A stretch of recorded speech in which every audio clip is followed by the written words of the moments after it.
We have the dash cam video of Sha'Carri Richardson's arrest. We're just going to go ahead and let that play. You're flashing them to get out of your way, are you? Let's give you a path to get past them. See what you do.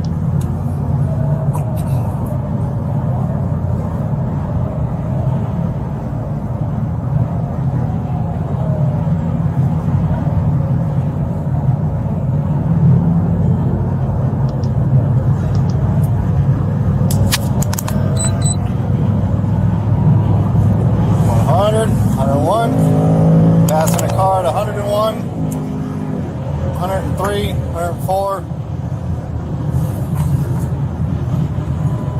County Motor 50, copy 1050.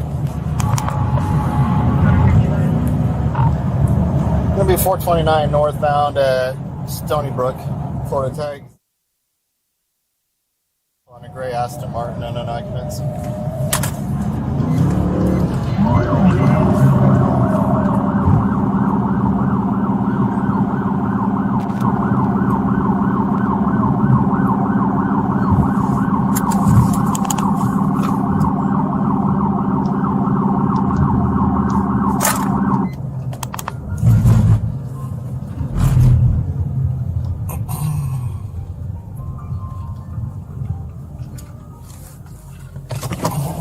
Now watch his attitude when he walks up to her. Watch the attitude.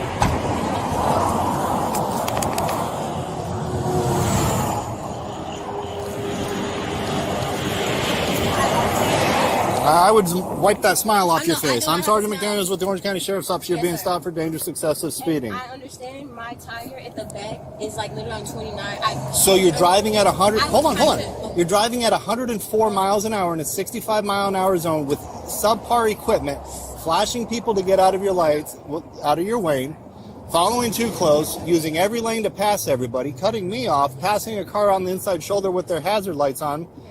You're going to jail for dangerous excessive speeding. I'm so sorry. I did not mean to do that. My phone, I didn't even know my car was speeding. That's why they give you a speedometer. I totally understand. I communicate with you, sir. I really do not want to go to jail. No, totally most people don't, but you got to think about that before you do the speed. I need your license, your registration, and your insurance. You were speeding. Sir, I was, and I totally didn't know. If you look at my phone, my buttons right here, they jump around. My phone was sitting here, and it slid on here. I literally see it's not even in normal mode, and I see that. My apologies, sir. Please, I communicate. The mode has nothing to do with your gas pedal. No. I need your license, your registration, and your insurance. Please, sir, I really want to work. Can you really work with me, sir? I promise you, I am a law-abiding citizen. I have my ID, my insurance is on my phone. There was no intention of me speeding today. I promise you, sir. Is this a good address for you, Lake Valley Drive? Yes, sir. I'm here. I'm local, sir. Please work with me. I promise you. I don't know what work with you means. Not work with me. I understand that. I will take the ticket. I will show to No, court. like I told you, you're going to jail. Please don't allow me to go to jail. Please, sir. Please. Listen to me. Please, sir. I really. If nothing you say is going to change that. You are going to jail. Sir, am I going to jail, Jake? Yes. Sir, I really was not meant to intentionally speeding at That's all. even more scary. Sir, that means that you're doing please. things unintentionally on a Sir, task that please, requires please, all sir, your attention. Sir, please, I'm begging you. You are going to have a little bit of time to make some phone calls. Sir, You are going to please, jail. please, I am sir. towing your car. Please, sir, don't take me to jail. I will do Yes. everything. No. I will do everything. You have two options. Listen. My tire, sir, please. Listen, you have two options. Please, sir. The first option is you can either ride with me in my car. Damn, that's loud. The second option is you are going to go to jail in a cage car. No, Which do you sir, prefer? look, I promise you, I don't want to go to jail. I'm right here. I have a team here. I have a coach, everything, sir. I was not intentionally doing anything, and I am. You're not listening. You're repeating yourself and not listening. Nothing you say is going to change. Sir, I want All right, so make.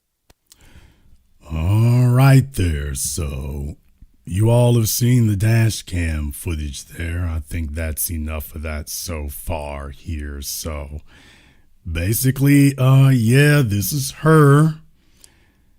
Obviously, she was expecting some female privilege. That didn't come through. That did not come through for her. And you all heard what the man said. He says something like this. Many going to jail tonight. Talking about the homie in the gray and the black. You know the facts, I never relax. Everything luxury tax. And everybody here getting videos. Make sure you put a little that's money her. in the sack. Spin it again. Going to jail. Many going to jail tonight. Talking about the homie in the gray and the black. You you know the facts. I never relax. Everything luxury tax. And everybody here getting videos. Make sure you put a little money in the sack. What's wrong with them? Yeah, so she was relying on that. It didn't come through for her very well there. So in the news, what they were saying was this here. And they were showing she got arrested. Sha'Carri Richardson arrested driving over 100 miles an hour, as you all saw.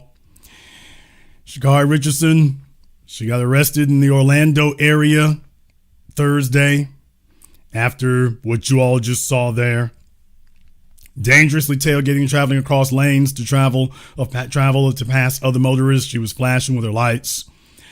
As you can see, fresh off of, domestic violence, by the way, fresh off of that. So, yeah, don't let that get in your way. But no, to make things a little bit worse here, I want to remind you all of a couple of things.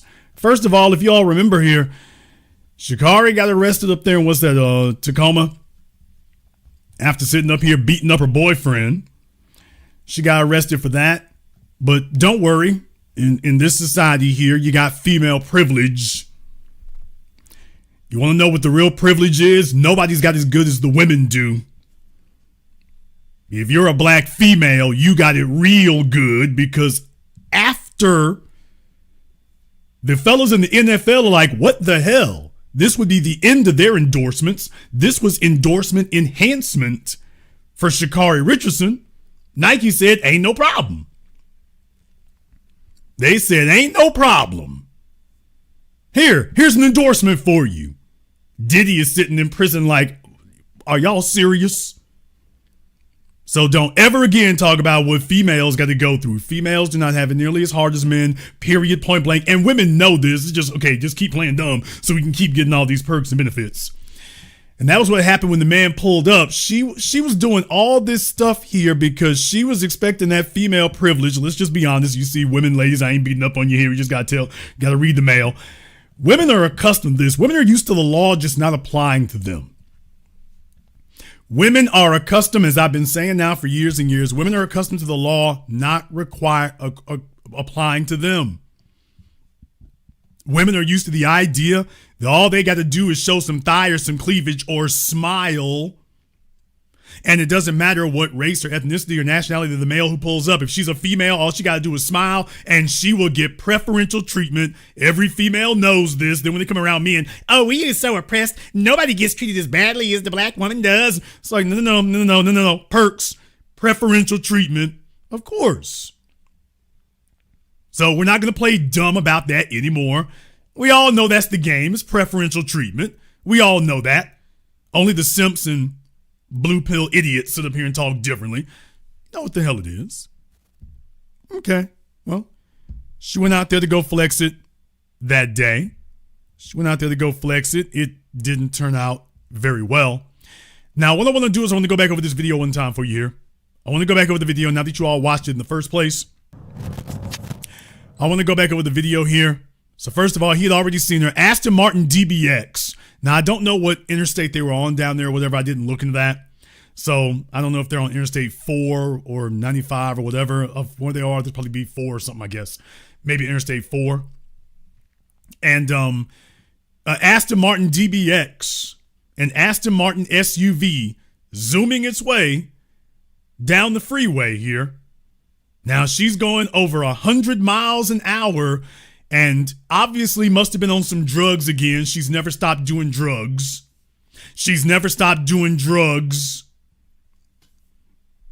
Yeah, it might be the turnpike. I'm not sure which one it is, but it's one of the freeways down there. It's got to be a freeway because you see the signs and to be able to go that flat out.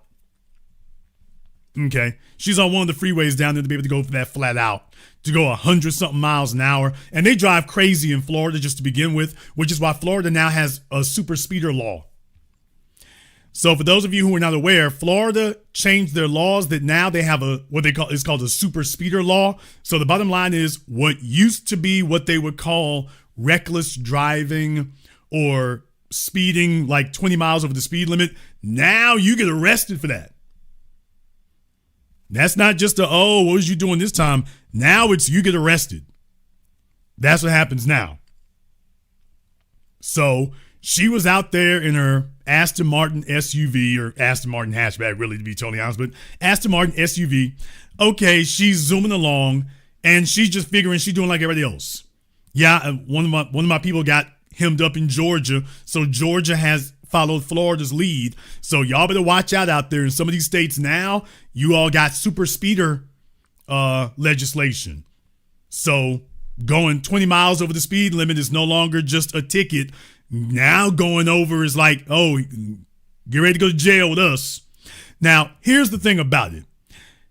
Anybody's going to, especially if you're a cop, you're going to recognize an exotic when you see one. So Aston Martin, not just Aston Martin, but an Aston Martin DBX. Okay, so he knows that's a person who's very well paid driving one of those. So you're talking about something that's, in the area of like a G63 G-Wagon. So he knows. But here's the thing. He didn't pull her over for nothing. I'm telling you, the way that he walked up on her, he didn't just get out of the car. He immediately gets out of the car and immediately storms over to the passenger's window. Now, you all know that's a huge risk for an officer unless he knows who it is in the vehicle. Now, you know that this would be a gigantic risk. This officer would be taking his life in his hands unless he already knew who that was in the vehicle. So I'm telling you, she came up behind him. He saw her come. That's how high she was. She went zooming around him. He saw who it was, and he was like, let me just see if you gonna make the news, Miss Richardson. So you saw he immediately got out of the car. He didn't do any precautionary anything. He wasn't cautious at all. He didn't walk up slowly. He didn't check both sides, nothing. He just immediately storms up to her passenger's window. He knew who it was. He recognized her. And he said, yeah, you going to jail. I got me. I'm about to make the news. Here comes my promotion. Here comes my promotion. Yeah, let me go ahead and grab you right quick. Let me get a bona fide Olympian. Let me slap these cuffs on you right quick. Oh, we're going to tow us an Aston Martin DBX today. Yeah, buddy. We're going to tow an Aston Martin today. That's right, little chick here. Black Lives Matter, except in the state of Florida. Here's your ticket. So let's be clear. He knew who she was, or he recognized her when he walked up on her. I would wipe that smile off your face. I'm sorry. Okay, welcome to Ron DeSantis's Florida. I don't know if he would talk to a white woman that way, but this is Ron DeSantis's Sundown, Florida. Sundown town, Florida. So he walks right up and wipe that smile off your face. Okay. So he was letting her know, no, little negress, ain't gonna be no female privilege today.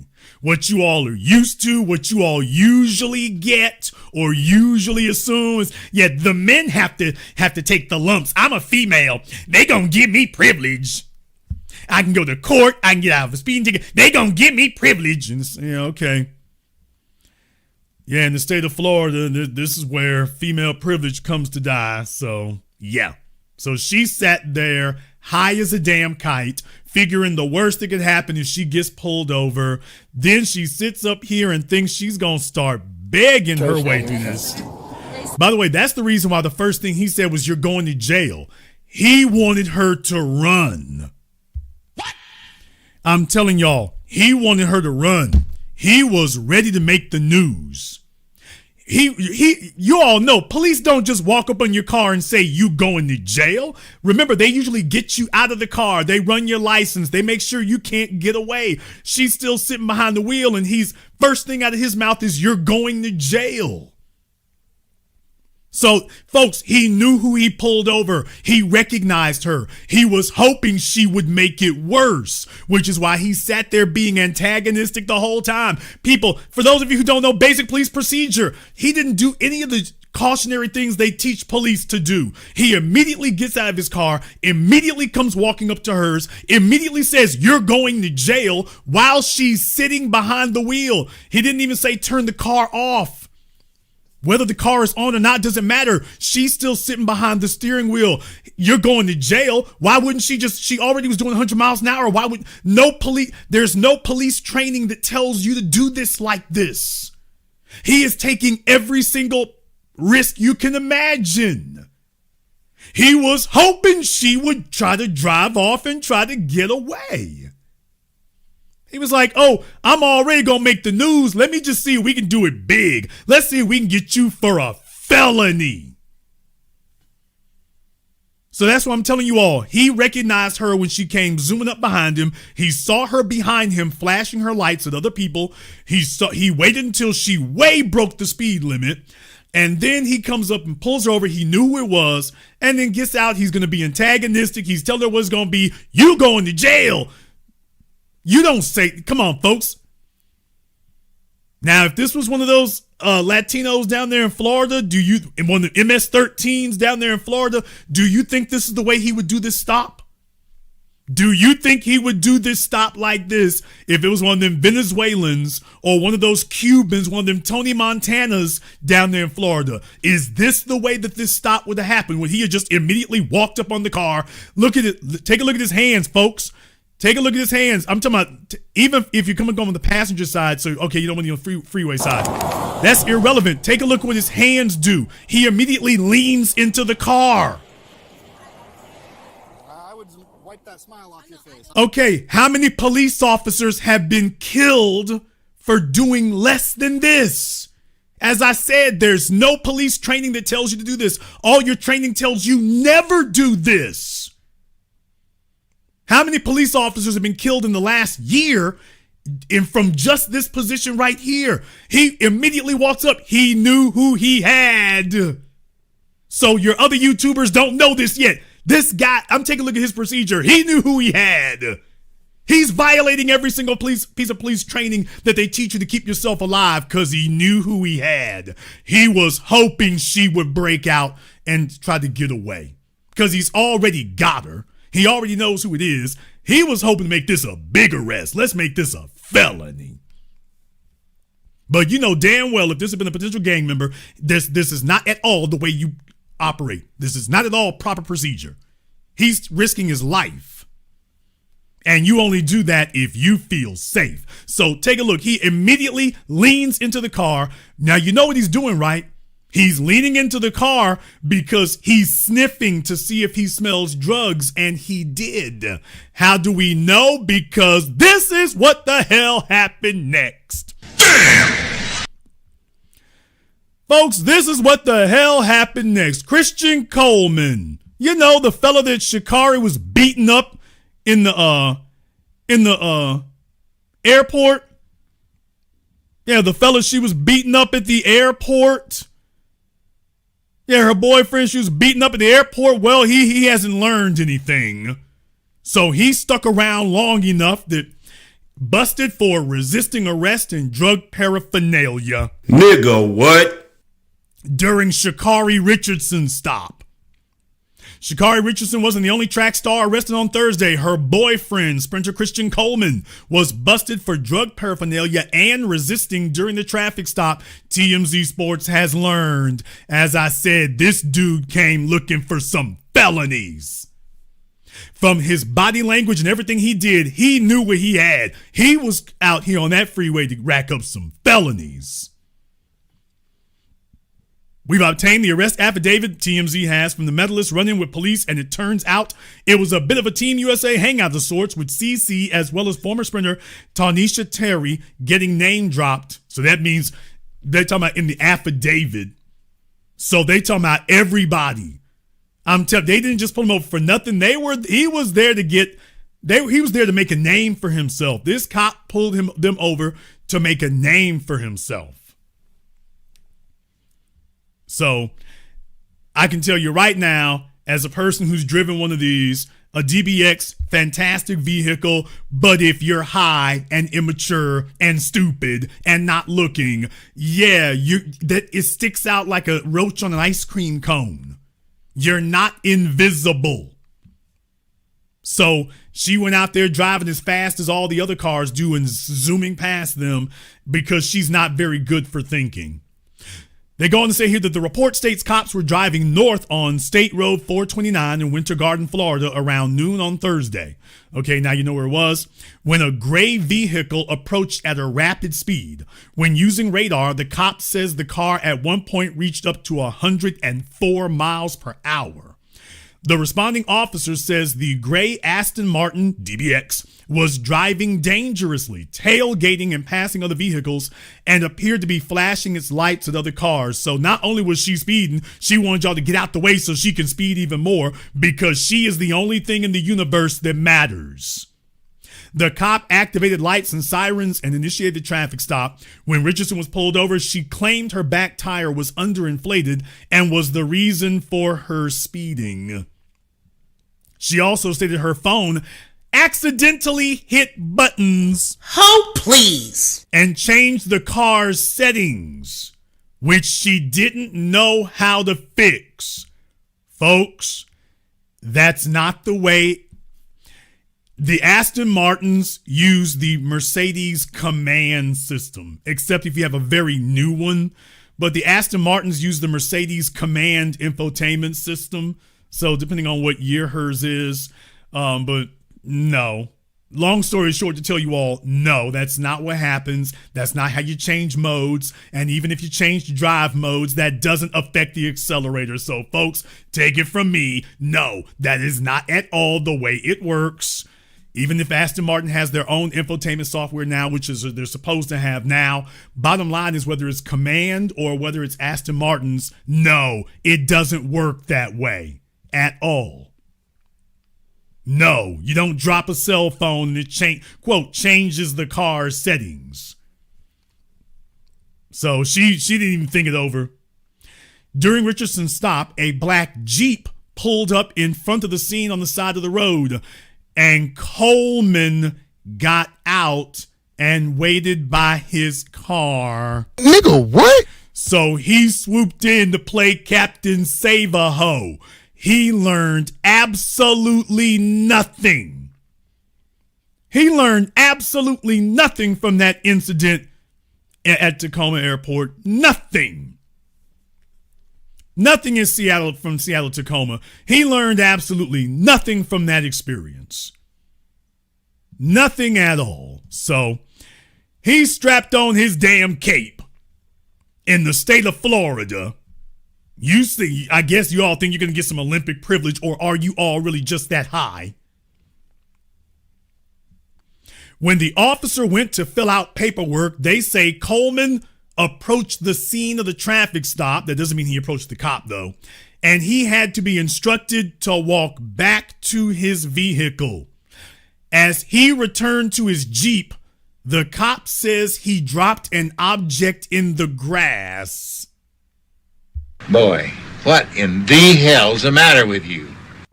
Folks, even if he had drug paraphernalia, he gets out of the car to drop it. I don't know. I would need to see the footage of this to see if this is really what occurred. I'm not going to take their word for it at all. So don't think I'm just going to assume that the police are telling the truth. Please get out my face.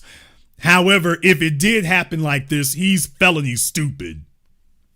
Now you can't, I don't have dash cam footage of that part of it, just Sha'Carri's. So until I've been looking for his, I can't find it just yet. I'm on short notice. Couldn't find it just yet. But folks, regardless of any of that, if that's the way it happened, he's felony stupid. But I'm not going to just assume that occurred, but we do know that he stopped. We do know that he pulled up and stopped and got out of the car. We do know that. And if he was dropping drug paraphernalia after he gets out the car, I'm like, okay, what were y'all smoking? Because that was more than weed. The officer says Coleman eventually refused to comply with orders to keep himself out of the traffic stop. And he made several attempts to explain Richardson's speed to keep her out of jail, so the both of them splaining.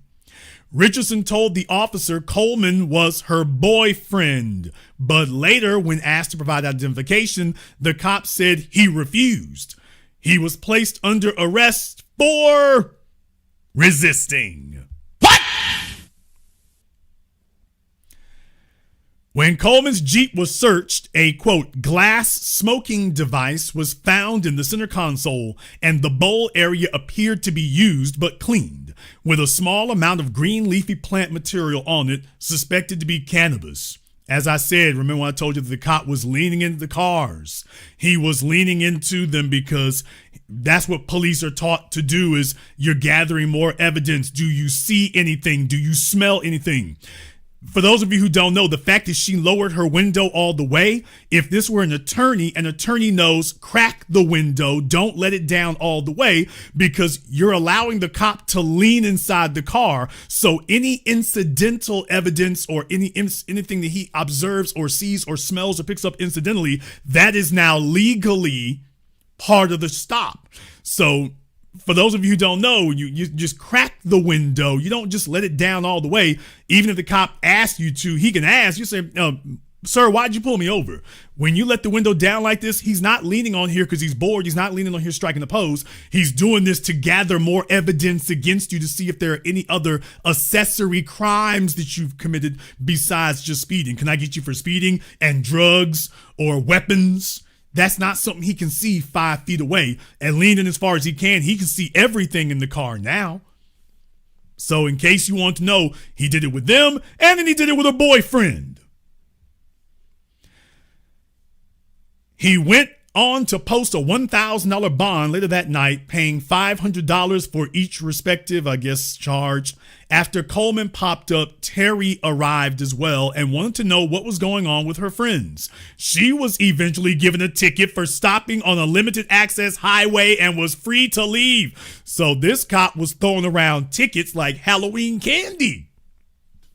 As I said, he knew who he pulled over. He knew who they were. This is police job in these areas. They got celebrities and folks who think that their paychecks put them above everybody else in society. And this cop was like, oh, hell no, I'm going to get my promotion off of y'all. I'm about to get my promotion before the first month of the new year is over. I'm about to get promoted. And he's well on his way. So he was throwing out tickets everywhere. She was ultimately given a ticket for stopping on a limited access highway and was free to leave, taking Richardson's purse with her. Due to Coleman and Terry's involvement, the cops said they requested backup to complete the traffic stop. Richardson and Coleman's vehicles were towed from the area, and they were taken to jail in separate vehicles, you mean with the police. As we previously reported, Richardson was arrested on one charge of dangerous excessive speeding and cited for several driving violations. Coleman and Richardson are no strangers to interacting with police. Oh, do you see how they did this? Damn! Y'all see how TMZ did this? Now, they started with just Richardson, but when they're over, they're saying, by the way, the both of you. Oh, the both of them are no strangers to encounters with police. Coleman was the victim. But now that when these white publications get a hold of you, it's like, oh, no. All the niggas go in the box. No. We don't have a separate box. It ain't a good nigga box and a bad nigga box. All you niggas go in the same box. That's what they do now. Ain't this months later now? Coleman was the damn victim. And yet when they said Coleman and Richardson are no strangers to interacting with police, as if Coleman did something wrong. Remember, the two had an argument that turned physical. Now, folks, Sha'Carri Richardson assaulted Christian Coleman. Now, if this were P. Diddy, would they be saying that Cassie and Diddy are no strangers to interacting with police? The two had an argument that turned physical at the Intercontinental Hotel. Is that what this would say? Ask yourselves that. By the way, would they be saying this? Because they're making it sound like they were both two drug addicts hitting on each other at the airport, and that's not what happened. And if this were Diddy, would they say the same thing? So Richardson called Coleman a coward in body cam footage from the incident, even though he tried to defend her. And ladies and gentlemen, I would like for you all to see what he earned for his pains of defending her yet again. Nigga, what? Yes, sir. He's kept hanging out with this chick. He's kept hanging out with her. He's kept being around her. Now, please remember the previous incident was August 2025. Folks, August of 2025. 6 months ago.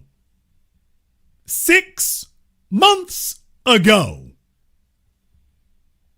And 6 months later, she's finally, she told the police at the airport that he was the aggressor and that they can't arrest her. They need to arrest him, remember? She outright said that.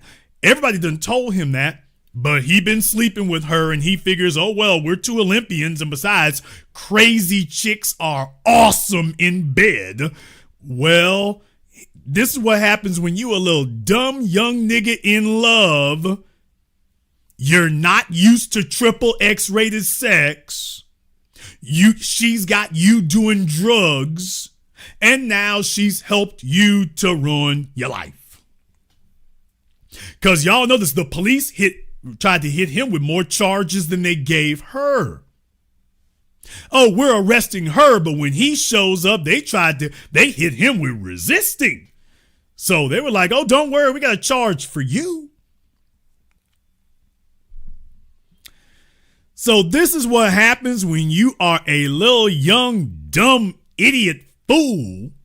Sex is new to you. Crazy chick sex is brand new to you. She done turned him out, flipped him inside out, upside down, backwards and sideways. He's sitting up here going from one incident with the police to another. And here's the killing thing. Oh, empty-headed fool. They have nothing to do with you.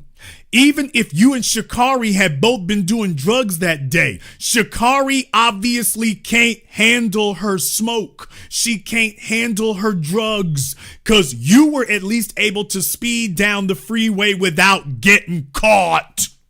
And deal with it, nigga. At least you were smart enough and competent enough and capable enough to do what you were doing without getting caught. Your girlfriend is too stupid and too reckless not to get caught. When she was sitting up here beating on you at the airport that now TMZ wants to defend. But when she was beating on you at the airport, she was too damn stupid and reckless to not get caught and arrested for it. She couldn't even hold her damn temperament to just hit you once and leave it alone. She's just gonna keep wailing on you at the airport until eventually the police come and show up. She didn't have the good damn sense to just hit him once and then stop.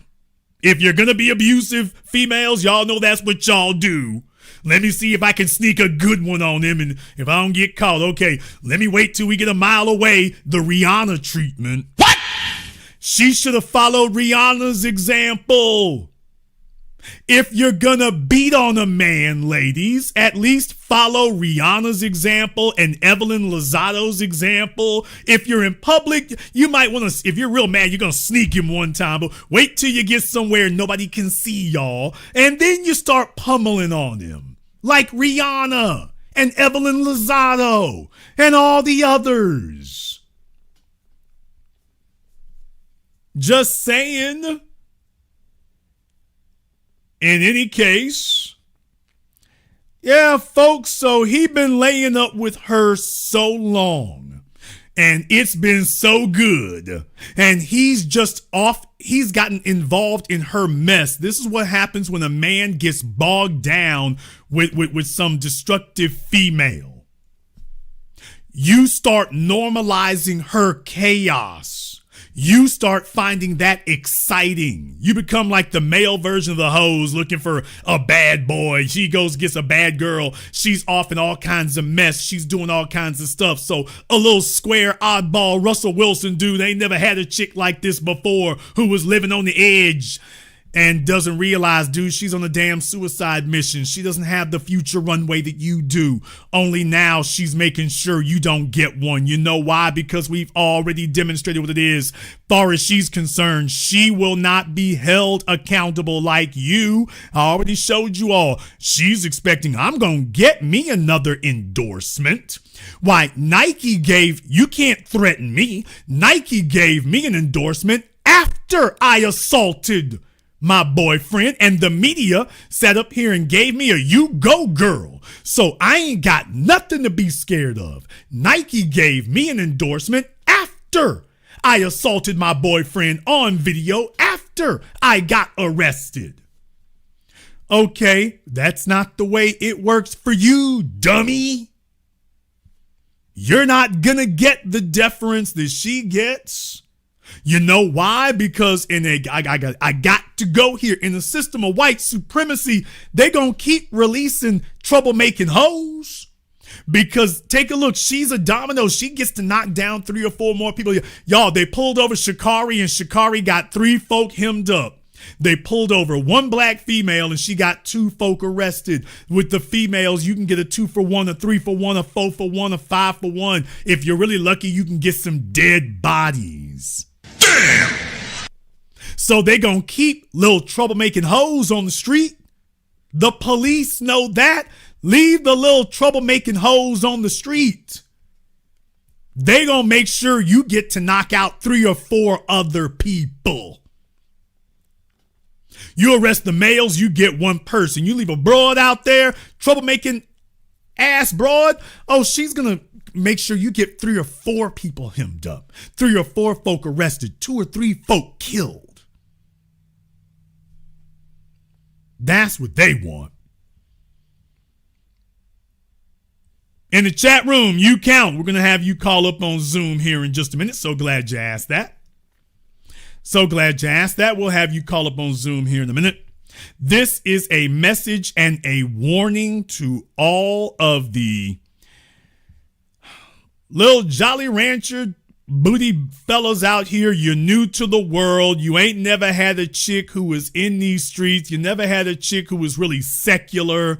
You never had you're kind of square and new. You ain't had a tatted up XXX rated hood rat chick who is just, everything about her just seems so exciting and everything's just going and rolling. You're not used to that. And she sees you're not used to that.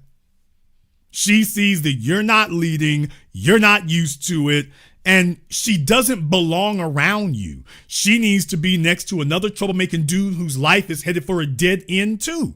But you're not smart enough to realize that. And so you keep her around until eventually she gets you into a mess you can't get yourself out of. And what do you know?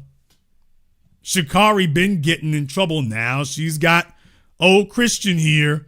Now she's wrapped you up into her madness. She's got you wrapped up into her madness now. All right, here. By the way, I got the Zoom link pinned at the top of the chat room, so you count. You got 2 minutes to be on Zoom for us here. I'll be glad to address your questions there.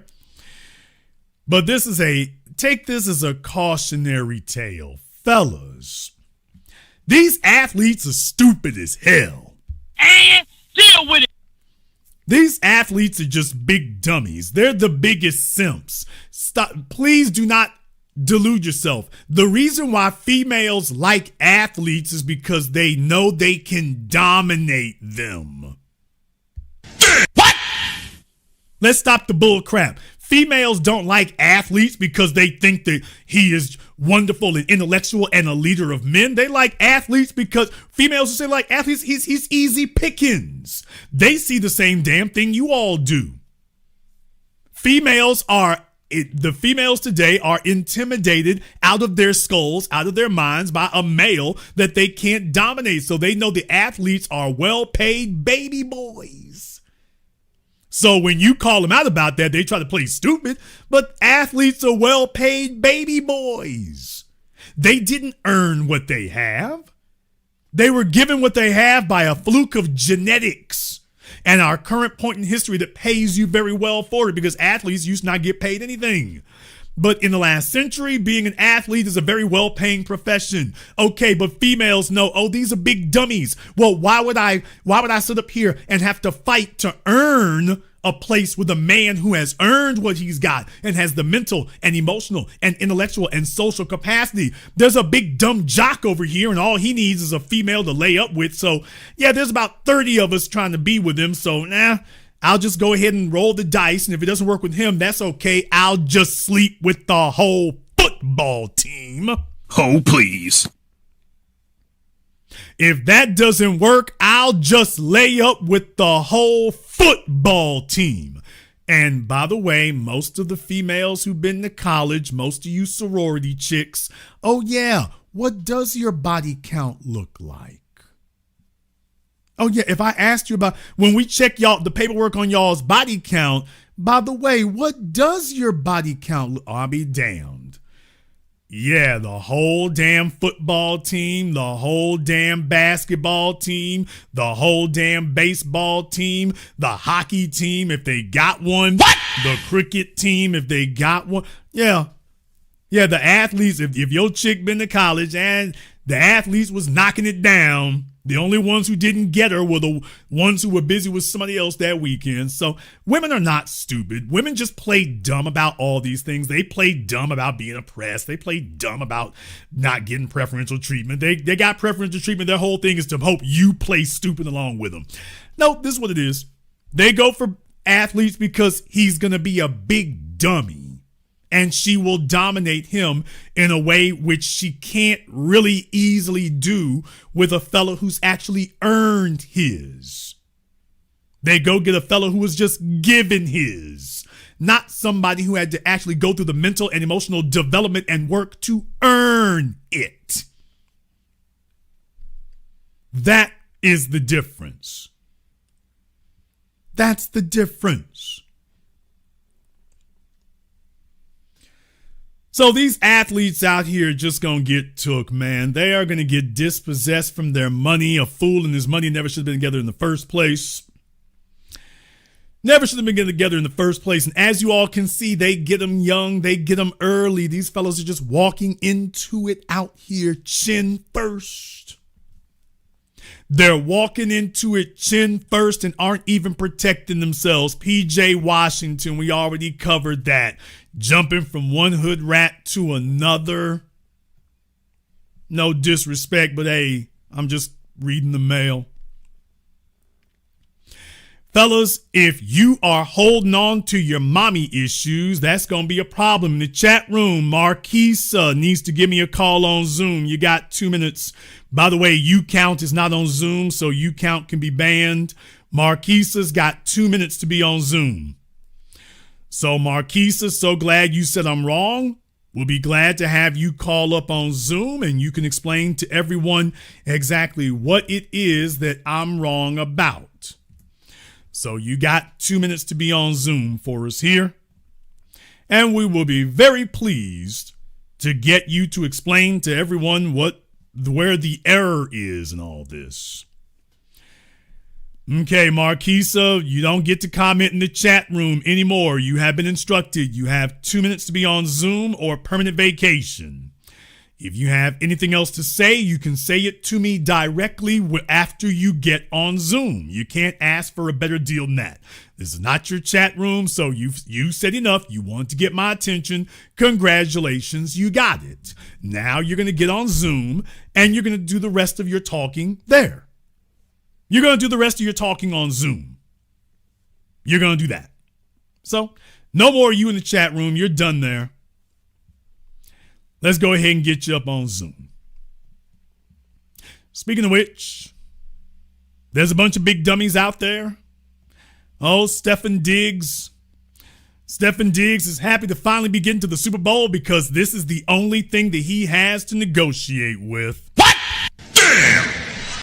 Let's be clear. This is all he got to negotiate with. People, this is Russell Wilson II right here. He's not stupid. He's not doing great numbers. He's not a standout player. He's just lucky enough to have gotten on the Patriots team. And the only way you can keep Cardi B or any of the rest of them sidewalk hoes interested is you got to be acting like you going somewhere. These females don't understand sports. Cardi B says she didn't understand sports. She didn't understand football. She was a baseball chick. I don't think she understands baseball either. But yeah, this is what he has to trade on. Just like Russell Wilson. Russell Wilson has been desperate to get back to a Super Bowl because that's the only thing that he has to negotiate with. That's all he's got to negotiate with. So Stephen, in the middle of all this damn turmoil and trouble, piled up baby mamas, he can't offer more money. The only thing is, well, I got status. I'm going to a Super Bowl. The female's like, oh, I get free tickets to the Super Bowls? Oh, my man's gonna get me free tickets to the Super Bowl? Yeah, you can sit there, Cardi, you can sit next to the other 6 chicks. You get to sit next to the other 6. Hold, please. So Stephen Diggs is basically running down the Russell Wilson playbook. Please let me get to a Super Bowl. Please let me get to a Super Bowl. Because I don't have anything else. So these females, if I got to give them something to look forward to. Got to give them something to look forward to. So just understand, if he was this close, and that was going to be the end of that. So he's stringing them along. Hey, you know, when they drop that child support on me just yet, you know, I'm going to the Super Bowl. You know, all the cameras going to be there. Ooh, my Instagram. Them chicks ain't going to be watching nothing. He might be getting, washed at the damn Super Bowl. They'll be all sitting up there taking selfies of themselves. So there's a bunch of dummies out here who gonna learn they've already learned the damn hard way. Your biggest, most productive years are gonna be sapped from you by a chick who didn't contribute anything. She didn't contribute anything. Somebody answer a question for me. Give us a few moments to think this over.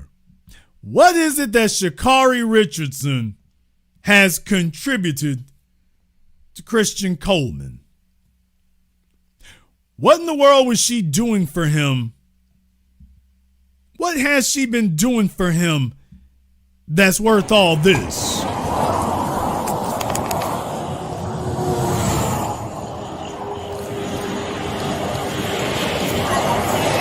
I would wipe that smile off your face. I'm Sergeant McDaniels with the Orange County Sheriff's Office. You're being stopped for dangerous excessive speeding. I understand my tire at the back is like literally on 29. So you're driving at 100. Hold on. You're driving at 104 miles an hour in a 65 mile an hour zone with subpar equipment, flashing people to get out of your lights, out of your lane, following too close, using every lane to pass everybody, cutting me off, passing a car on the inside shoulder with their hazard lights on. You're going to jail for dangerous excessive speeding. I'm so sorry. I did not mean to do that. My phone, I didn't even know my car was speeding. That's why they give you a speedometer. I totally understand. I communicate with you, sir. I really do not want to go to jail. No, most people don't, but you got to think about that before you do the speed. I need your license, your registration, and your insurance. You were speeding. Sir, I was. Now, folks, what police officer asked you for your license and registration before telling you that you're going to jail? So she was so stupid and got caught. And by the way, the part where she starts begging, that shows you her character. She's tatted up and hood ratted up. Ain't no gangster in her. Soon as the man says she's going to jail, she starts begging. I totally didn't know. If you look at my phone, my buttons right here, they jump around. My phone is sitting here and it's slid on here. I literally see it's not even in normal mode. And I see that. My apologies, sir. Please, I communicate. The mode has nothing to do with your gas pedal. No. I need your license, your registration, and your insurance. Please, sir, I really want to work. Can you really work with me, sir? I promise you, I am a law-abiding citizen. I have my ID, my insurance. This is a chick who was beating up her boyfriend in the middle of the airport 6 months ago. In the middle of the airport, she was beating on him in the middle of the airport 6 months ago. This is the law-abiding citizen 6 months ago over here in the bottom right-hand corner. That's Miss Law-Abiding Citizen. just 6 months ago. Yes, that very much a law-abiding citizen right there. If I ever saw one. There was no intention of me. This is why when a female breaks up with a man, you can't ask her what she did. She's going to tell you, I was a model citizen. I didn't do nothing wrong. That man was cheating on me for no reason. I was perfect. The only mistake I made in the relationship is I loved too hard. I loved too much. I just have too big of a heart. And it's like, what about the time you were beating on him? Well, I mean, he had it coming, you know what I mean? I was just really upset. Okay. Speeding today, I promise you, sir. Is this a good address for you, Lake Valley Yes, Drive? sir. I'm here. I'm local, sir. Please work with me. I promise you. I don't know what work with you means. Not work with me. I understand that. I will take the ticket. I will show to No, court. like I told you, you're going to Sir, jail. Please don't allow me to go in. Please, sir. Please. Listen to me. Please, sir. I really. If nothing you say is going to change that. You are going to jail. Sir, am I going to jail? Yes. Sir, I really was not meant to intentionally speeding at That's all. even more scary. Sir, That means that you're doing please. things unintentionally No, on a sir, task that please, requires please, all sir, your attention. sir. Okay, folks, let me explain one more thing to you right here. This old dumbass hood rat hoe doesn't even know enough to shut the hell up. One more thing. Hey, Christian, this is why you need some men in your damn life. You got just a tatted up slut, don't know any damn thing. Folks, everybody knows you don't do this much damn talking to the police. Do you realize she is admitting to more crimes? She is literally volunteering, admitting evidence to more offenses. She immediately says, oh, I was speeding. Oh, I didn't know I was speeding. Oh, my car changed over here. Oh, well, yes, I knew I was speeding, but you see, I had a flat tire. Okay, you can't, a lawyer can't help her anymore. She has admitted to everything and then volunteered a bunch of stuff that the cop didn't even ask about. That's the point I want y'all to get. She's sitting up here bringing up things he didn't even ask. You don't even have a chick smart enough to shut up when the police are questioning her. She just keeps on talking like she did at the airport. And she's continuing to talk and talk and talk. And what do you know? Now she's talked herself into jail. And the cop is just in this, and she's just telling him even more, oh, I didn't know I was doing this. And, the car was doing this, but I didn't know it. It's like, that's why he's explaining it like he is, y'all. When he says, oh, well, that makes it even worse. Yeah, he goes to court. He talks to the judges. He gets folk locked up all the damn time. He knows what to say. So all she's doing is admitting to it. There was no intention of me speeding today. I promise you, sir. Is this a good address for you, Lake Valley Yes, Drive? sir. I'm here. I'm local, sir. Please work with me. I promise you. I don't know what work with you means. Okay, please work with me. You don't say things like that. You really don't. He didn't say, I don't know what work with me means. That's not why he's saying that, folk. He's saying that to see if she attempts to offer him something. Females up in here know full damn well y'all be trying that with police from time to time. If you think he's in a drought, maybe those feminine wilds can get you out of something. Problem for her is she's wearing this big ass turtleneck or whatever she got, so she ain't got no cleavage to show. But yeah, he's sitting up here seeing how much he can stack on her. And that's why he said, folks, I can walk you through this inch by inch. He's doing everything a cop would do to stack as many charges and offenses on you as you can. Everything, literally every word out of her mouth is digging herself deeper. And so when he said, I don't know what work with me means, he didn't say you can't work with me. Notice that? He didn't say you can't work with me. He said, I don't know what working with me means. So he's waiting to see if she gonna go really far, because he can look at her eyes. By the way, y'all, from her mugshot, you all can see this hoe is lit. Damn! And so is Christian. Damn! Both of them are lit. You can see both of their eyes. Both of them are lit. So the police officer can see, if I can see this, once by the time they got back to the jail, the cop on the scene could see it. Oh, both of y'all is tweaking. So he wants to see, okay, how low can you go? Work with me. I understand that. I will take the ticket. I will show the No, court. like I told you, you're going to jail. Please don't allow me to go to. Please, sir. Please. Listen to me. Please, sir. I really. If nothing you say is going to change that, you are going to jail. Sir, am I going to jail? Like, Yes. Sir, I really was not intentionally speeding at That's all. even more scary. Sir, that means that you're doing please. things unintentionally No, on a sir, task that please, requires please, all sir, your attention. Sir, please, I'm begging you. You are going to have a little bit of time to make some phone calls. Sir, You are going to please, jail. please, I am sir. towing your car. Please, sir, don't take me to jail. I will do Yes. everything. No. I will do everything. You have two options. Listen. Listen. Sir, please. Listen. I will do everything. I will do everything. I don't know. Is that part of that work with me thing? I don't know. I don't know. How high is she? So, folks, I walk you through this to let you know that this is the kind of bumbling ass idiot that this dude over here is running around with. And now he has allowed her to turn her problems into his problems. Because when the day started, or at least when that evening started, she was getting arrested by herself, and he decides to get wrapped up in her madness. He could have just at least kept driving, or if he did pull over in front of her and sit in the car and don't say nothing.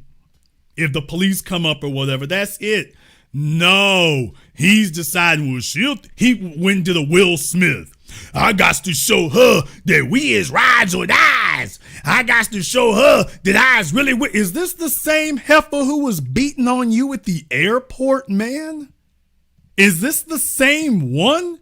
Yeah, this is the same chick who was beating on you at the airport. Some of these abused bastard babies with their mommy issues. This is what happens when you sitting up here with your damn mommy issues. And you gonna find a chick who's ready to crash out her whole damn life because she ain't never had nothing. Okay, she's never had anything, and the only thing she's good for now is making sure you don't ever get anything. If she gonna go down, she wants someone to go down with her so she'll have some company. Why is it that none of his friends have told him anything, y'all? Why do y'all think that is? I'll tell you why, because I've met plenty of these people. I've met plenty of movie stars, TV stars, musicians, athletes. Let me tell y'all, they're not surrounded by peers. Y'all need to know that. Athletes are not surrounded by peers. I'm talking about mature-wise, socially, developmentally. They're not surrounded by peers. They're surrounded by groupies. I'm telling you all this from what I've observed firsthand proximity from decades now. They have nothing but groupies around them. Everyone around them is just around them to say that this is somebody they're hanging out with. And the other problem is they get stuff for free. What? One more thing, y'all.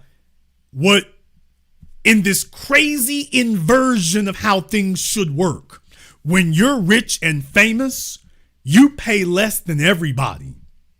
You get the finest females throwing their draws for free. You ain't got to pay nothing. The fella who works, he has to wine and dine the broad and take her on vacations. Man, if you're a ball player, you ain't got to do none of that. If you're an athlete, a musician, you don't have to do any of that. That's a tax that females charge males who ain't got that kind of money, free floating money or status like that. But for fellas who are in the game, in the music industry, in the entertainment industry, no, the female sex comes free, drugs come free. What?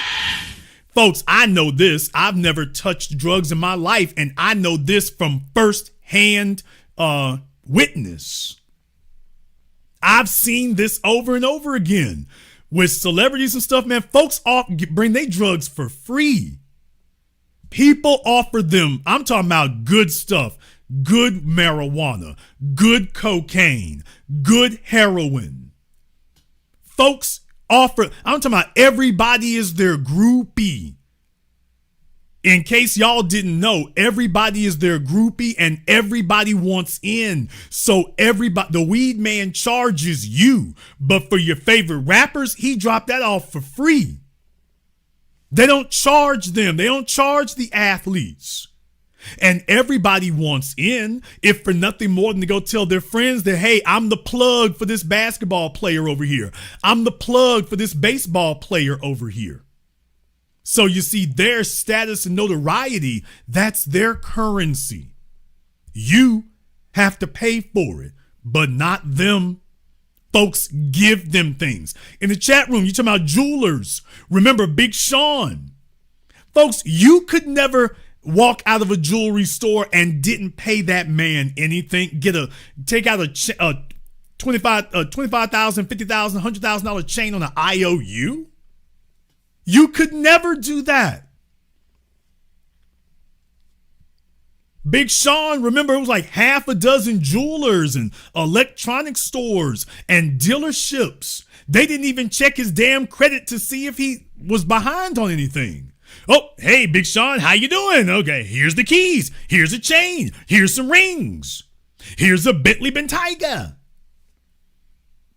Did I say Big Sean? Mistake. Sean Kingston. Thank you very much. Not Big Sean. I'm half folks. Dang, Jason, Big Sean guy. It's Sean Kingston. Thank you. But yeah, Sean Kingston, that was it. Him and his mama. Him and his mama. They didn't ask them for nothing. So people, please understand, everyone around these folks are aiding and abetting them. Everyone around them is feeding into it. Everyone around them is pumping them up. So they live in a different world. I don't know whose Aston Martin that is that Sha'Carri is driving. I don't know whose Aston Martin that is. I don't know if she's renting it. I don't know if someone's letting her use it. I don't know if Nike gave it to her. I'm telling you one thing, it didn't cost her much of anything to get it. Folks give you these things. So you're in an environment where everything is being given to you. So you're constantly being tempted. So of course you think that you're special. Of course you think that you're superhuman. If I get pulled over, hey, you can't arrest me. I'm Sha'Carri Richardson. And everybody been giving her stuff and giving it to her and giving it to her. Hell, Nike gave her a pass after she beat up her boyfriend. So you think that she doesn't think she's untouchable? After Nike said, okay, you beat up your boyfriend, so what? She thinks she's untouchable. All right, well, Dunderhead Dunce sitting over here, he thought he was untouchable too. And now they both done made the news. And let me explain to you all one more thing right here. There's a reason why the police ain't worried about Sha'Carri Richardson. Let her back out there and whatnot, because they know she's gonna be back.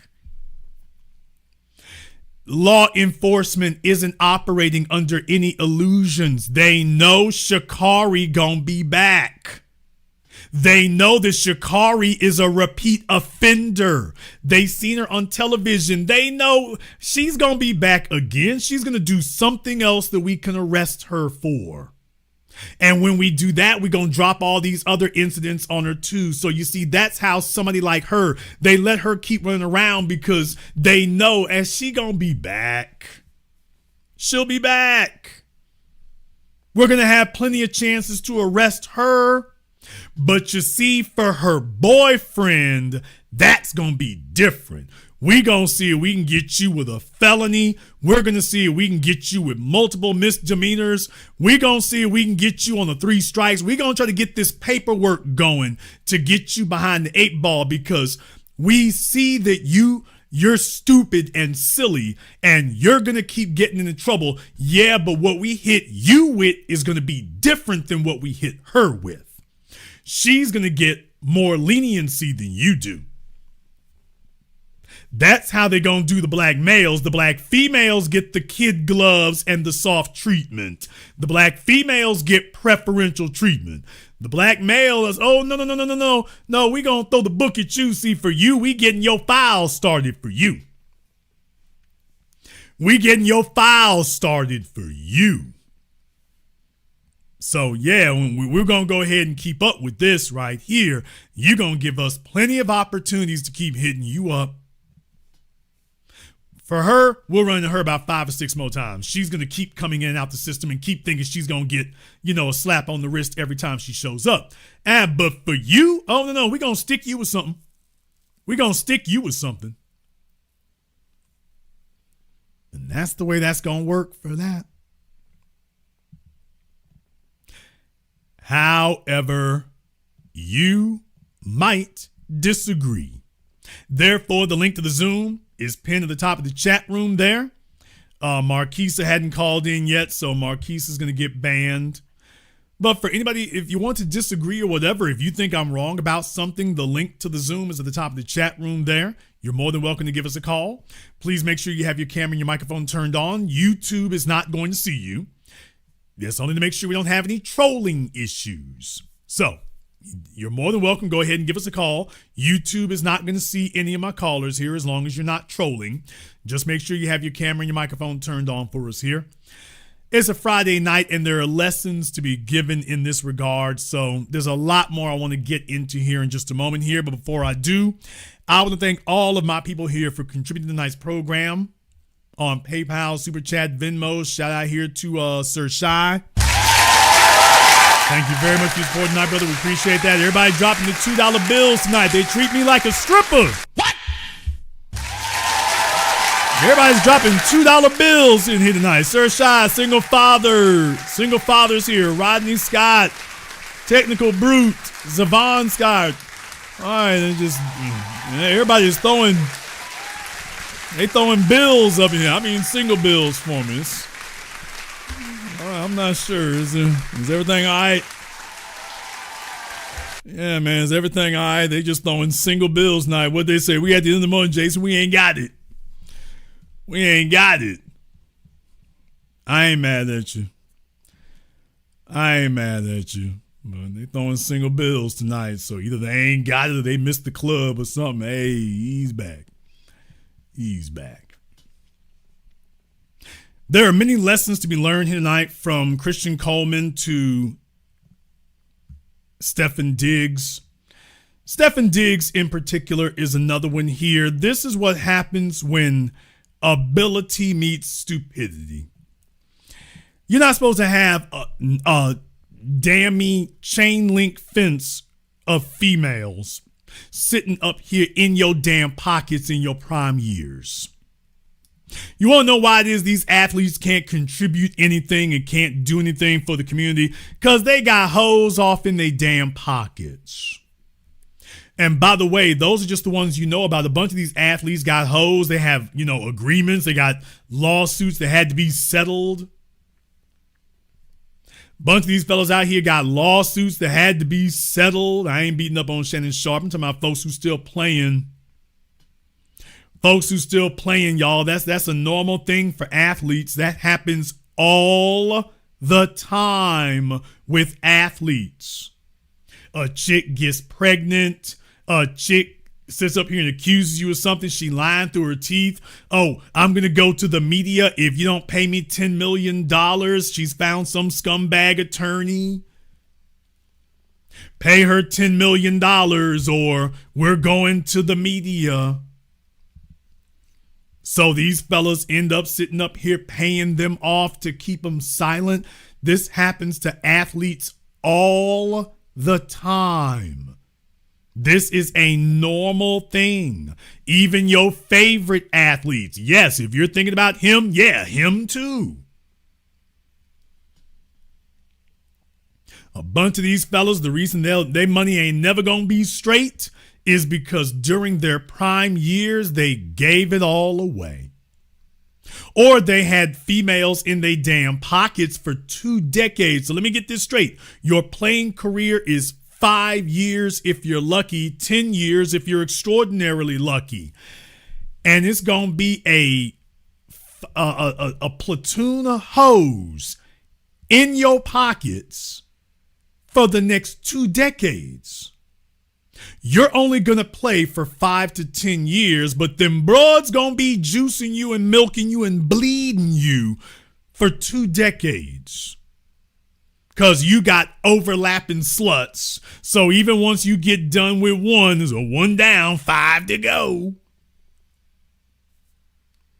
And they're going to be in your pockets for 2 decades. A decade after your playing career is over. And they still going to be hitting you up.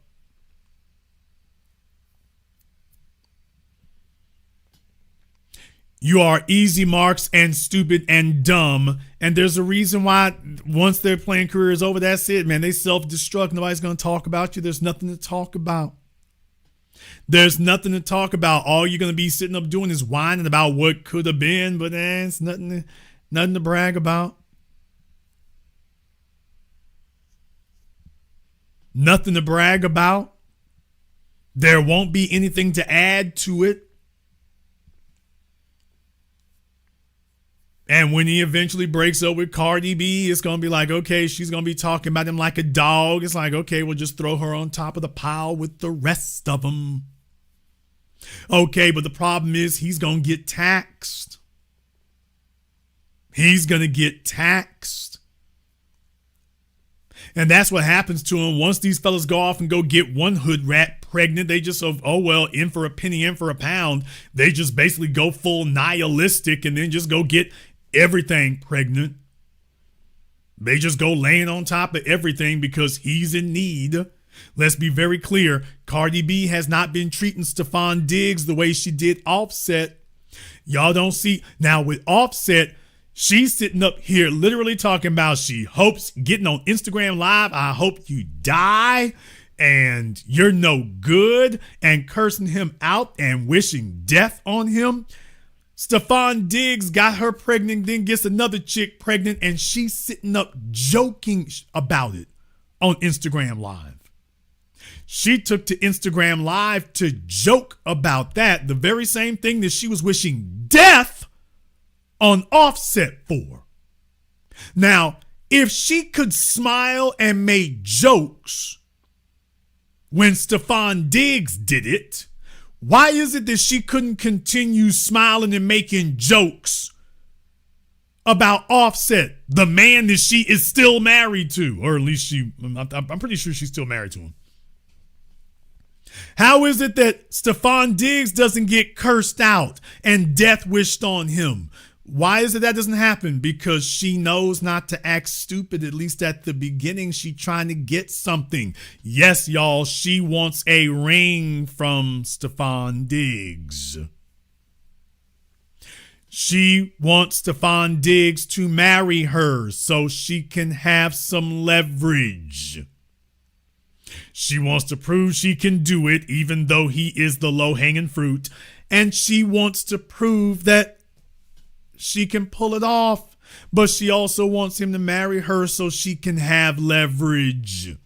So that when she does get ready to cut out, she can do it from a position of strength. She getting tired of walking away with nothing. She's tired of walking away with nothing. And just understand these athletes are big dummies who keep paying the damn bill. You all have to remember, for entertainers, their careers are finite. For athletes, if you can catch his big dumb ass in the middle of something here, you might be able to make something happen.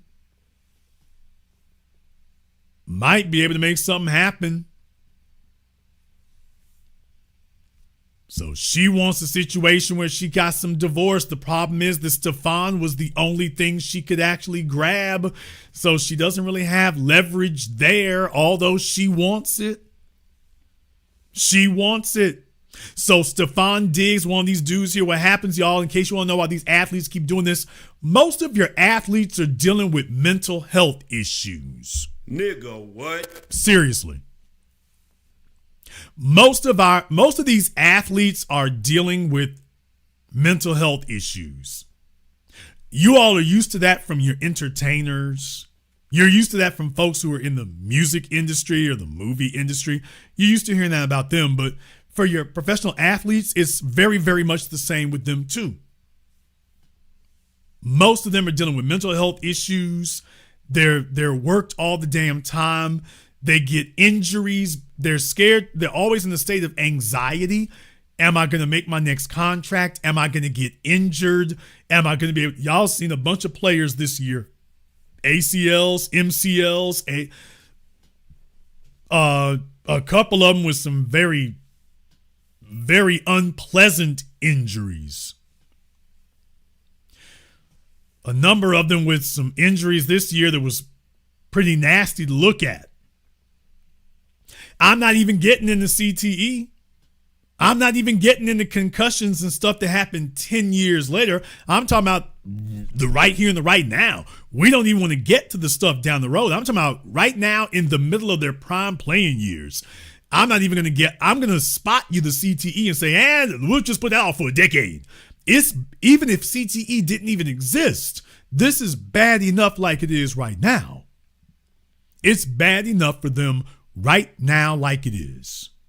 So a bunch of these guys, man, they're dealing with issues. They're doing drugs. Same thing happening with the entertainers. Folks are bringing them drugs. They got females playing mind games with them, and most of these dudes ain't got a mind to deal with in the first damn place. Damn! And so most of these guys become very needy. Most of them become very needy. They're coming in with their mommy issues. They don't have the college coach being their surrogate daddy anymore. So these females been circling like buzzards. And then they can see the low-hanging fruit is weak. And so they just schmooze up to him, and anything he wants, he gets it. So a Cardi B, she'll get with a Stephon Diggs, and she's like, hey, baby, I ain't after your money. I'll pay for the vacation. I'll buy you a Rolex. You can come stay at my place. That's the way they treat them. That's the way they treat them. I want y'all to understand that. So for these athletes, for the real cunning females, they don't ask for anything. They're like, Daddy, what do you want? They make life simple. They cater to them. They pander to them. They spoil them. It's like, baby, I'm here to take all that stress off your shoulders. Ain't no problems. Right until they get you where they want you. Right until they get you where they want you. And then flips like a switch.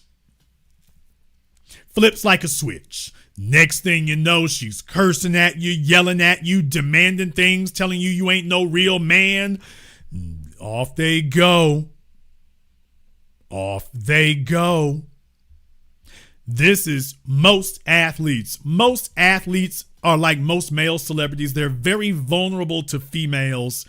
They're looking for some chick to dote on them and love on them and, just cuddle him in her arms like a big ass baby. There's a whole bunch of that goes on, in case you all weren't aware. Man, there's an epic amount of that happens. Most of these athletes, that's what they doing. Most of them. They live their lives like this. And what ends up is, in the end, the females got more, they have more of a mind for it than that. I'll tell you all what really happens here. You think about it for a few moments. It was like Mike Tyson's wife, the one he's with now. After all the money was gone and stuff, she found a way to revitalize what he was doing. A lot of these chicks out here, they figure out the same game. A lot of them figure out the same game, and they figure they can make more money off your name than you can. I want you fellas to understand that. If you want to know what's motivating them, a lot of these chicks out here, for the females who are moving to these Instagram circles, they make money off their faces, or they make money off of poking their butt cheeks out. They've never really held a real job. They don't have a real job. They've never held one. Man, they can see when their damn time is running out. So she's like, man, I better get a baby by somebody. Now I'm going to take you all a little bit deeper off into the game right here. In the current day and era, There are a legion of attorneys that are behind these women. Nigga, what? Nigga, what? Nigga, what? I need y'all to understand that. These chicks are not in on these scams and these capers by themselves. They got attorneys with them. These hoes circle the athletes and the entertainers, and there are attorneys right behind them. They ain't looking for little old accident money, little slip and fall money. When you're dealing with professional athletes, you talking about millions. So he's going to go ahead and throw in the extortion letter. And if he gets 25%, okay, 25% of 10 million, that's 2.5 mil. That's it. They looking to make millions a year. For those of you who did not know this, the Insta sluts, a lot of them are working arm in arm with attorneys. They didn't go looking for an attorney after the fact. They got one already. Him and her already talking. All they need now is a victim. I need you all to understand that. These chicks are not going around out here getting pregnant, getting knocked up, taking extortion photos, and trying to figure out later what they can do with it. No, these chicks got lawyers behind them helping to organize the plot and organizing the scheme. And these fellas don't figure it out until way later.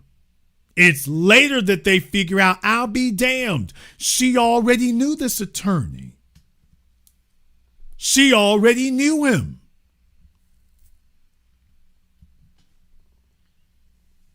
She didn't come to you trying to figure out what she was going to do. She came to you already knowing. You see, this is how the society gets things stacked up, whether you are a multimillionaire, whether you a dude who's struggling. Fellas, you know damn well every female knows her way around social services. What? Damn! Auntie, chill!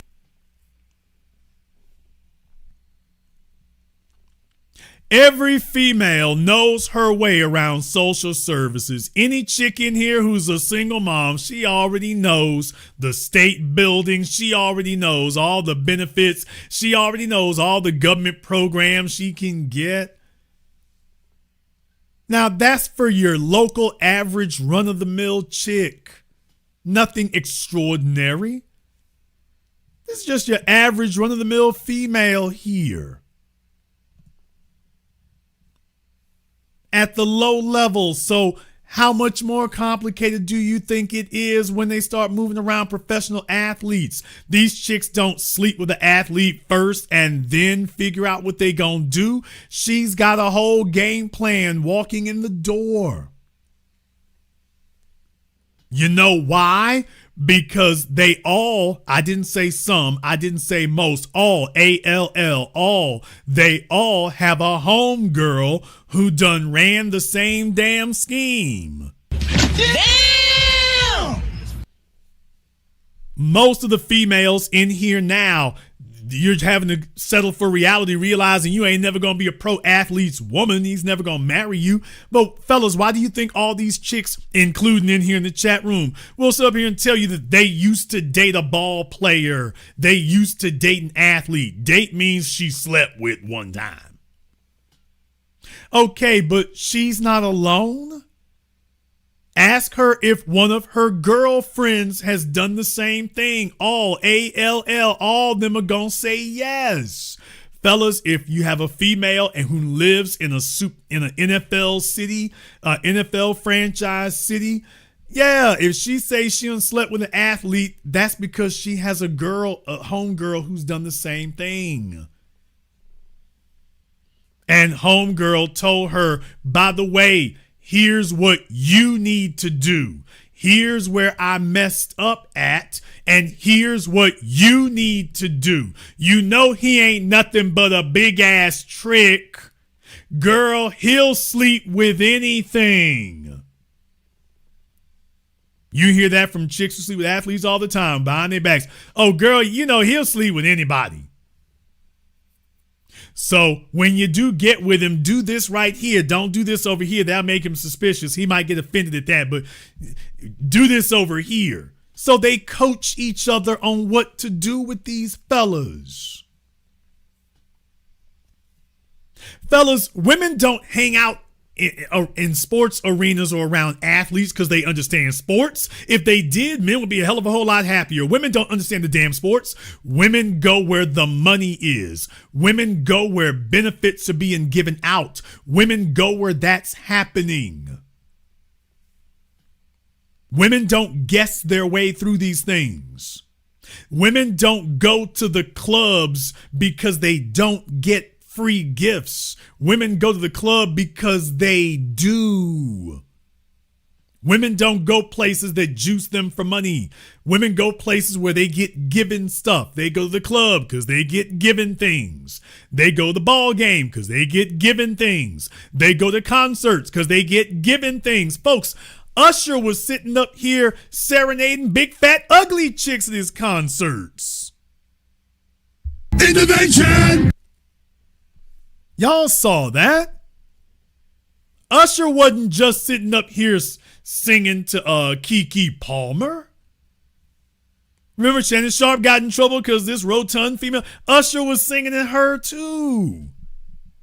Women are used to getting all kinds of freebies and goodies and preferential treatment. They go places where they can get free stuff. So all them chicks you see hanging out at ball games and concerts and stuff, it's not just because of the rappers. There are other folk around them. Oh, am I supposed to go into that? Fellas, it's not just about the athletes. Nobody said this yet, so don't pretend like you knew because you didn't. I watched the comments. Nobody said this. Folks, the folks around them. You got athletes. Well, guess what? The athletes have agents. They have managers, that entourage that they have with them. They got dudes who got free weed. So these females who get dressed up, they get dutied up. They're not getting all dolled up because they're not expecting to get something. They're getting dolled up so they can get something. So if a female hang around long enough, it's going to be some man giving out some money, some man giving out some drugs, some man trying to offer her something. So even if the athletes are not available, there's a bunch of dudes in the vicinity, on the periphery. And them fellas gonna see if they can pull something. So they might not be the athlete, but they know the rules. They know the rules. Why do you think females are always looking for the after party? Okay, but how do the females know where the after party was? Because dude over here is gonna tell them. He's not a ball player. He's not an athlete, but he's got something he can bargain with. Hey, baby, why don't you come with me? We're gonna have an after party. So Stefan gonna leave here, and we're going down to Club Ocean for the after party. I can get you in. Auntie, chill. I can get you in.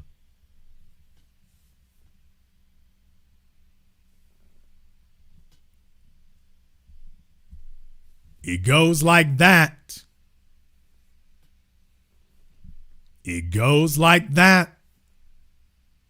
These fellas out here on the periphery. These fellas orbiting. Women go where the money is, and some of these fellas riding below the radar, floating below the radar. They're like, hey, fine hoes follow the athletes. All I got to do is peel off one or two of them. He's got some weed. He's got some tickets. A lot of these fellas have their own cars for that. A lot of these fellas have their own cars for that. So the ball players aren't the only ones pushing a Range Rover, pushing a Bentley, pushing a Ferrari. The athletes aren't the only ones. The rappers aren't the only ones. A lot of the fellas they roll with, some of them pushing them kind of cars too. Fellas who are promoters or things like that. Y'all already know about the promoter game. So he's a local promoter. Okay, they know how to peel him off. They know what they're looking for and they know how to peel him off. So this is what happens in these arenas.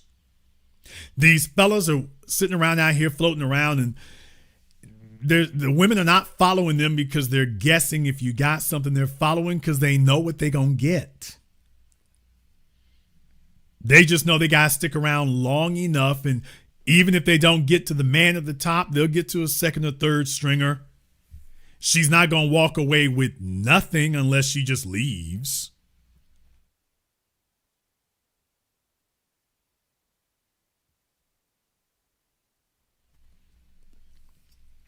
She ain't going to walk away with nothing unless she just leaves. Some of you fellas, if you got a chick who says she used to date a ball player, man, you need to ask all kinds of questions.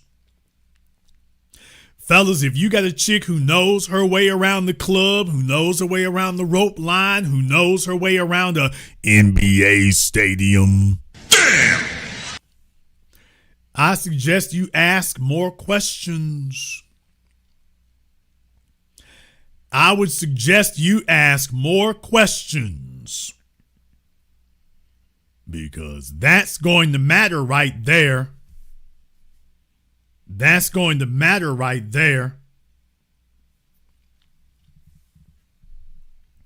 That is going to matter. Yeah, a lot of fellas are sitting up here with a chick and dudes don't think because you're just telling yourself it's your turn. I don't care who she was with before me. And then once the details come out, then all of a sudden you want to get red pilled. What do you ask? Nigga, what? Okay, fellas, we can go over this every week. Okay, Jason, they're new. First of all, you don't take first answers for an answer. Whatever she says first, you do not accept that. To all the men listening here live or recorded, you treat it like the first 48. You treat it like the first 48.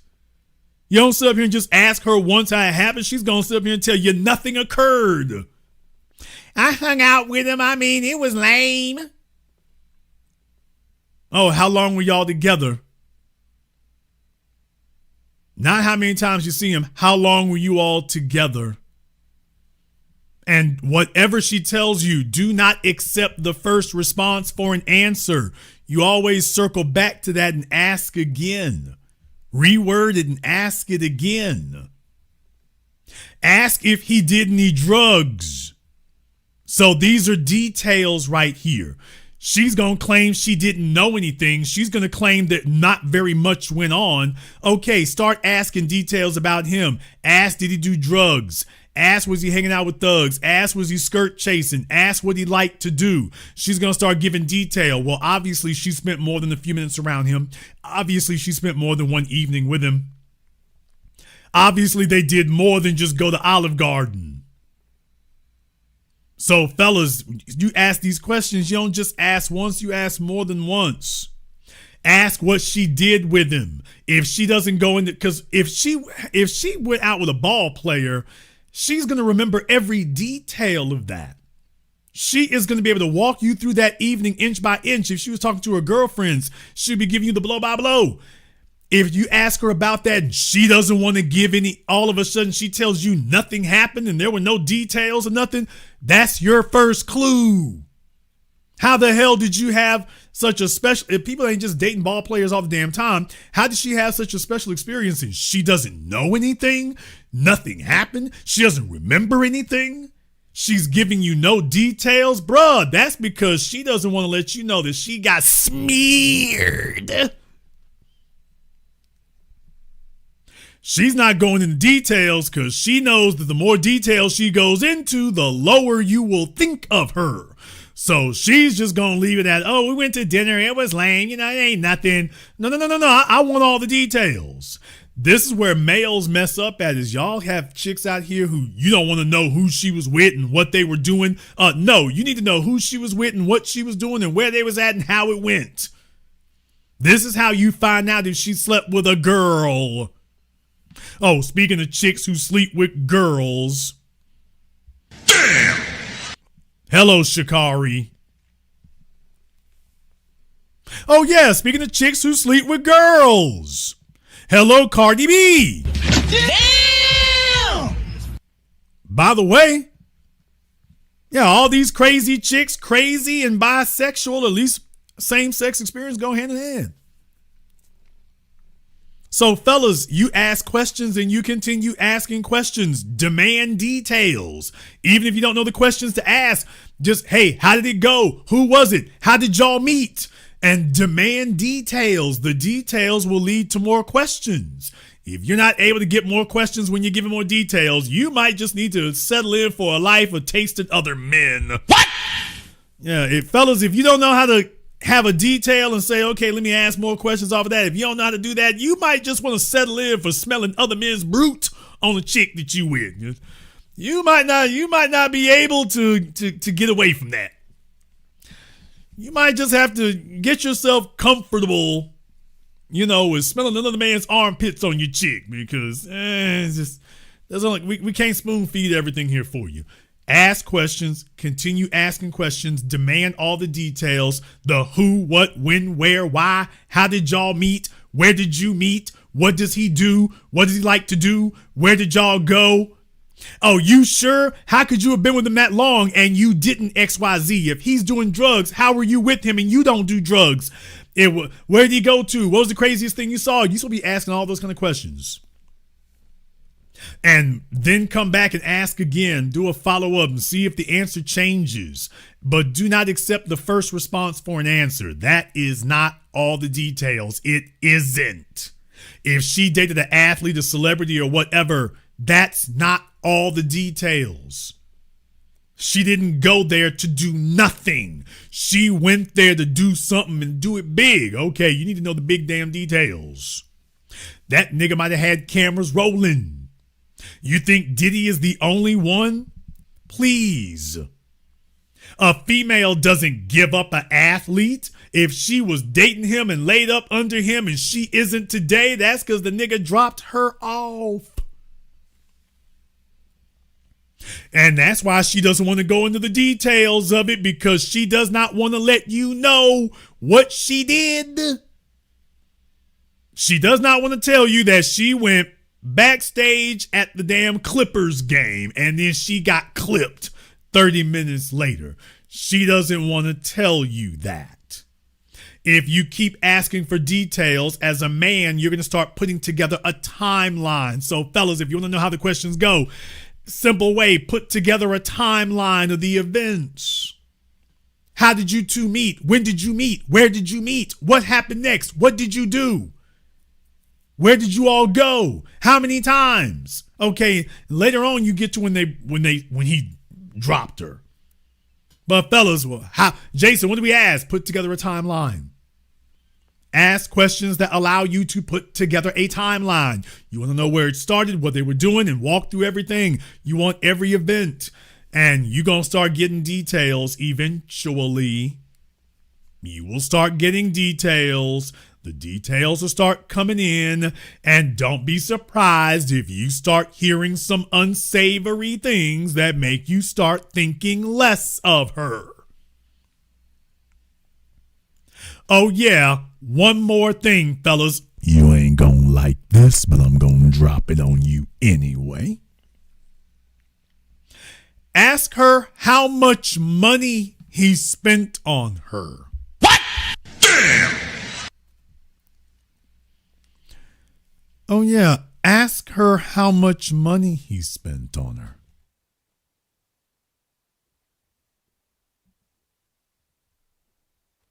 Demand evidence. Demand proof. Fellas, don't take her word for it. Demand proof. A chick is not going to be with a ball player and isn't going to have a souvenir unless she was just the one night jump off. She's got something. A female ain't going to lay up, is not going to be dating a ball player and she doesn't have something to prove it with. If she ain't got nothing, that means he just laid on top of her. If they were in a relationship, she has souvenirs. She has something that proves that she was his woman on some level. She got that. If she doesn't, she's either lying about it, which is unlikely, or, oh, baby, he was just laying on top of you. You trying to act like that was something serious. But, oh, yeah, one more thing. Fellas, make sure you ask, by the way, what did he buy you? Because think about this for a few moments.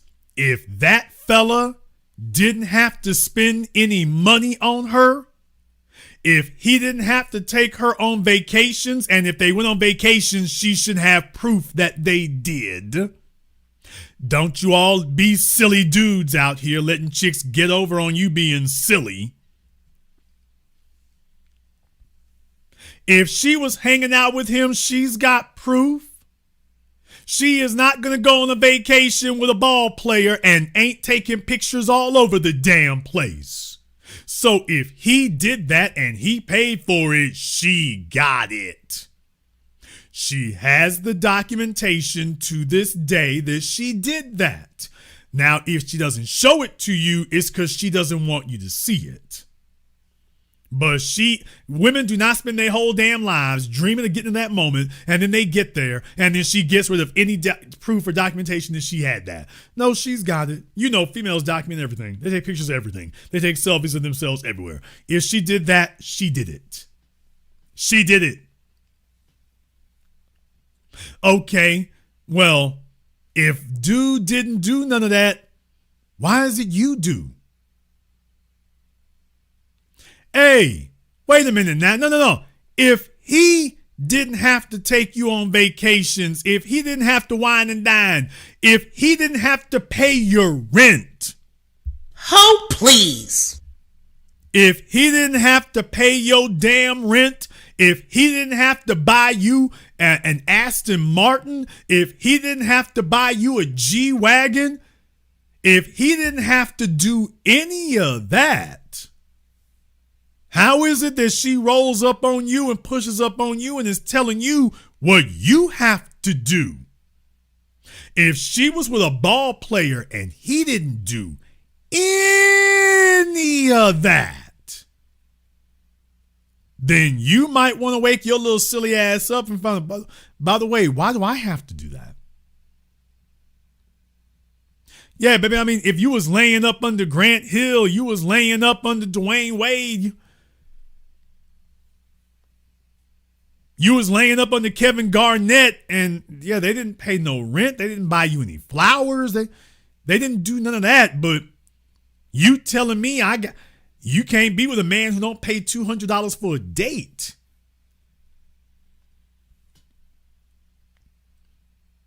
How much did Gilbert Arenas pay to lay on top of you?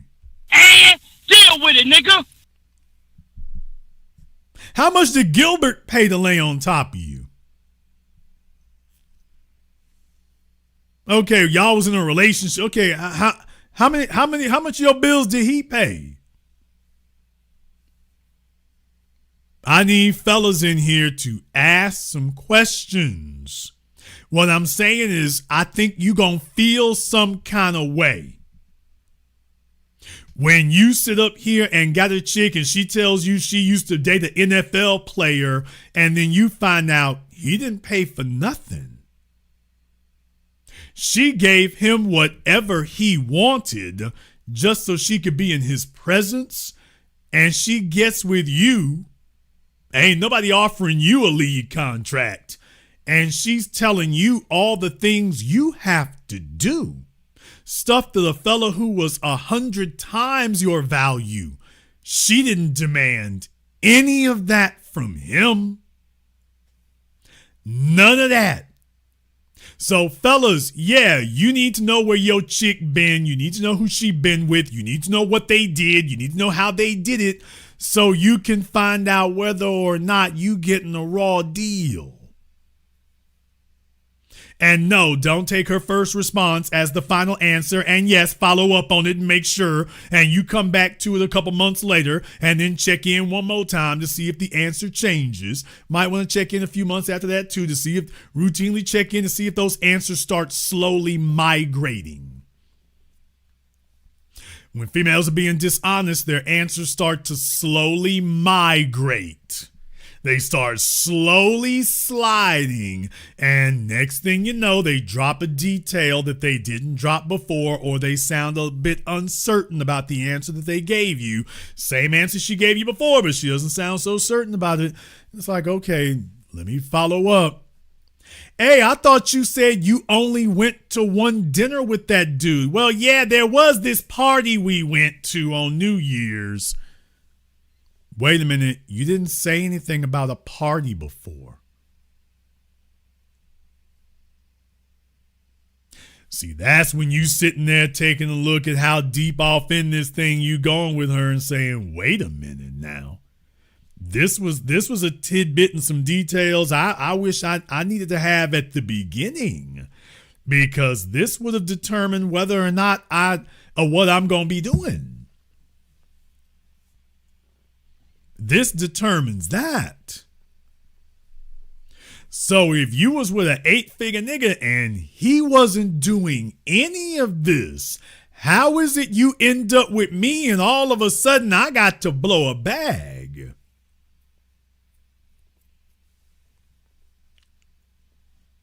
No, I mean, don't sit at the kitchen table with the light over her head necessarily. Don't do that, but you definitely want to sit her on the couch or whatever and ask about that. Fellas, the worst thing you can do is not know about your woman's exes. That's the dumbest thing you can do, because her exes are the pathway that led her to you. And if you don't actually know what her life was before she met you or got with you, you're begging for trouble.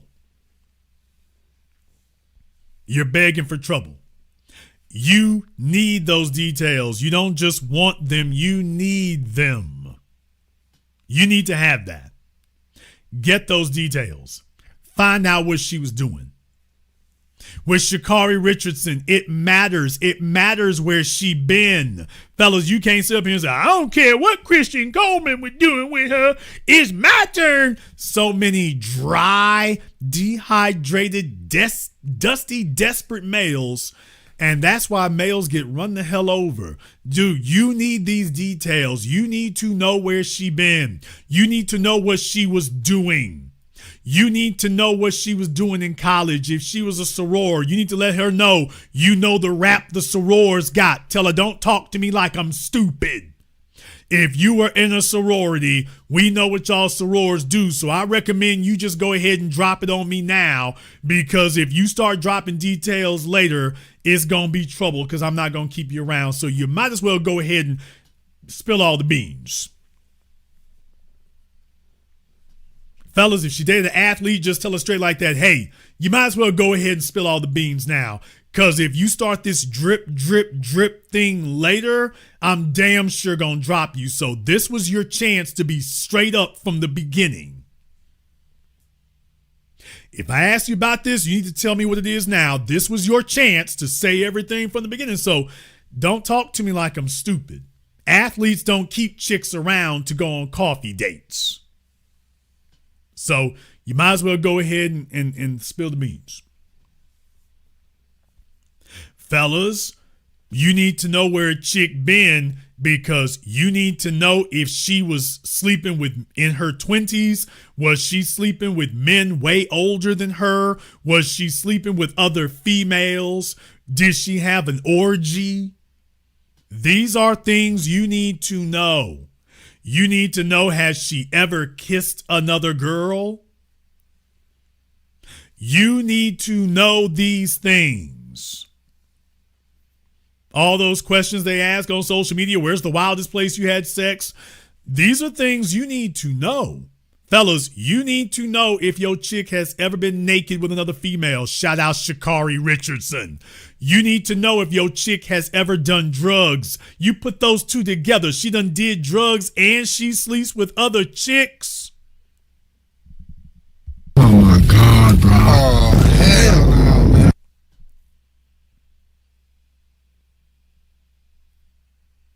You need me to tell you this is going to be trouble?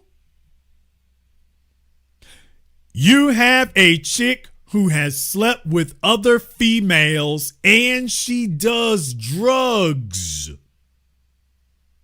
And you sitting up here trying to be serious. I said this to Christian Coleman 6 months ago when I did my program about that then. I said, hey, I'm not mad at him for wanting to sleep with Sha'Carri. I am not mad at you, dude. I got no problem with that. There's not a single fella here looking at you, blaming you for that. You get to sleep with an Olympian. You think any of us would turn it down? Take that thing for a spin round the block and then drop it off when you get back. She is for recreation. She is a mobile theme park. Go ahead and have the ride of your life. Put her on the damn roller coaster, bumper cars. I'm talking about the all-day pass at Disney. I ain't mad at you. I ain't mad at you. I don't blame you. There's not a fella in here talking about they turn it down. So no, ride it. Get on that ride one time, and then after that, you drop her back off at her where you picked her up at. You don't try to make some long-term anything here. I said that 6 months ago. Baby, I'll see you when I come through. She is too much damn trouble. You need her to be excitement for about an hour and then call her Uber. And that's it. You can grip them Olympian butt cheeks, such as they are, and then send her home. That's the problem. All these sissy mamas boys, they don't know how to have crazy ass quadruple X-rated dripping oozing sex and then send her little crazy drug addicted ass home. These fellas know how to rent a car and don't know how to rent a chick. Do what you gonna do and then send her home. And these fellas are so damn dependent and lonely that chicks lead them and they don't know how to just do what they gonna do and send her home.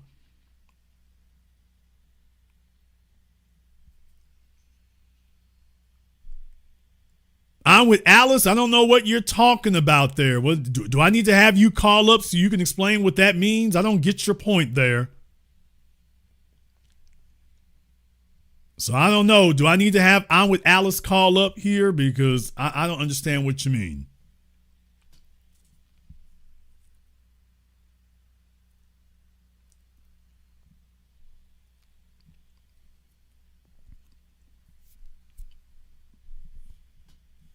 By the way, she's wearing her diamond earrings. I don't know if they're real or not. She is looking all hood radish.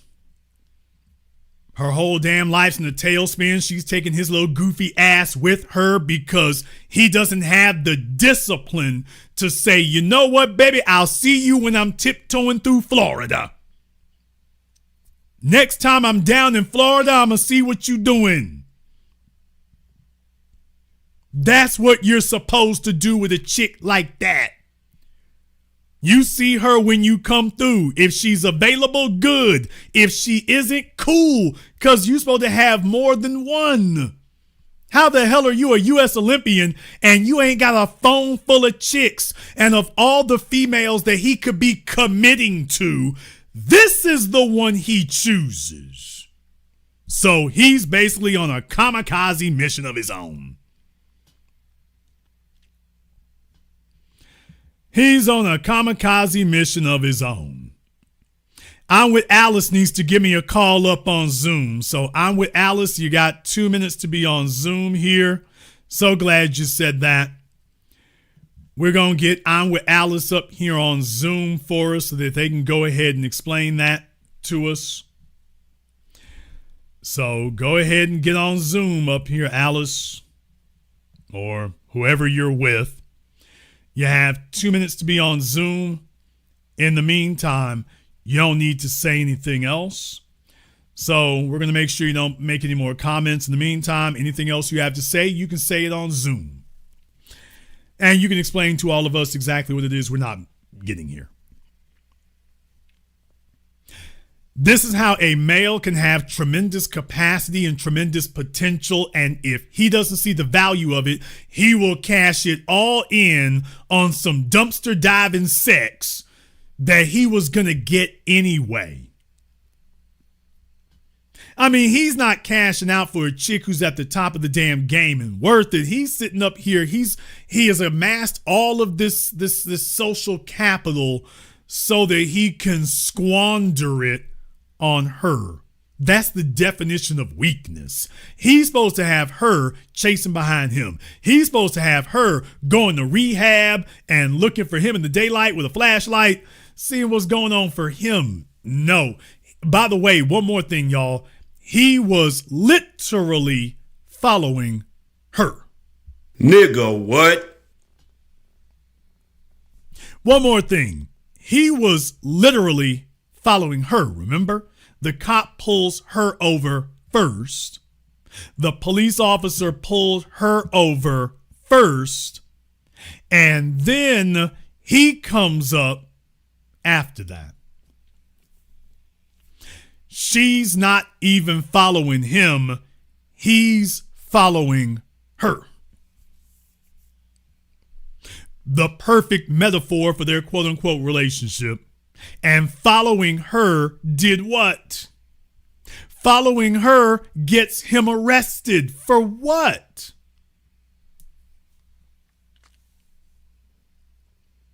This, just understand, just because they're athletes doesn't mean they're simps. The biggest simps in the world are professional athletes. The biggest, weakest lames are professional athletes. They don't know how to deal with females. If they get one who just hangs on them like a praying mantis, she will wear him down. And next thing you know, that's what the hell he's stuck with. He doesn't even have a female who admires him or looks up to him. He's got a chick who's getting him in the wall-to-wall, damn me, drama and trouble. She's just getting him in the wall-to-wall ass trouble. What the hell for? What the hell is she doing in bed that is worth him going to jail for? Worth him getting arrested for? Worth him having to get attorneys and getting his name out there? He's supposed to be getting his name out there for the next damn Olympics. He's not supposed to be getting his name out here for some garbage right here. How the hell does this help you? No, he wasn't in the same car with her. He was following her in his Jeep. She's in an Aston Martin. He's in a Jeep. And that's why she chose him, because she gets to dominate his little beta simp ass. And now he's just seeing, dude, she's just getting you. She wants company when she gets into trouble.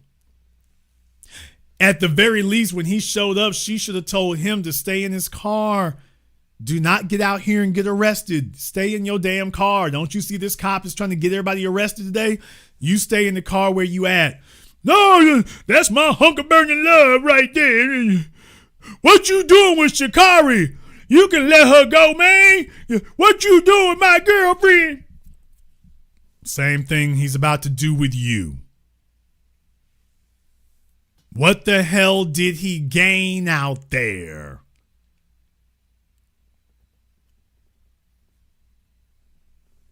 What the hell was he trying to gain? This is why males need to have a purpose in your life, and your purpose comes first. When you make a female your purpose, when you allow females to bully you and badger you into making her your purpose, she's going to eventually, listen to me, fellas, eventually that female is going to do something outrageously, cosmically stupid. And then she's going to tell you that you should value her more than you do your job, your accomplishments, or anything else you've built.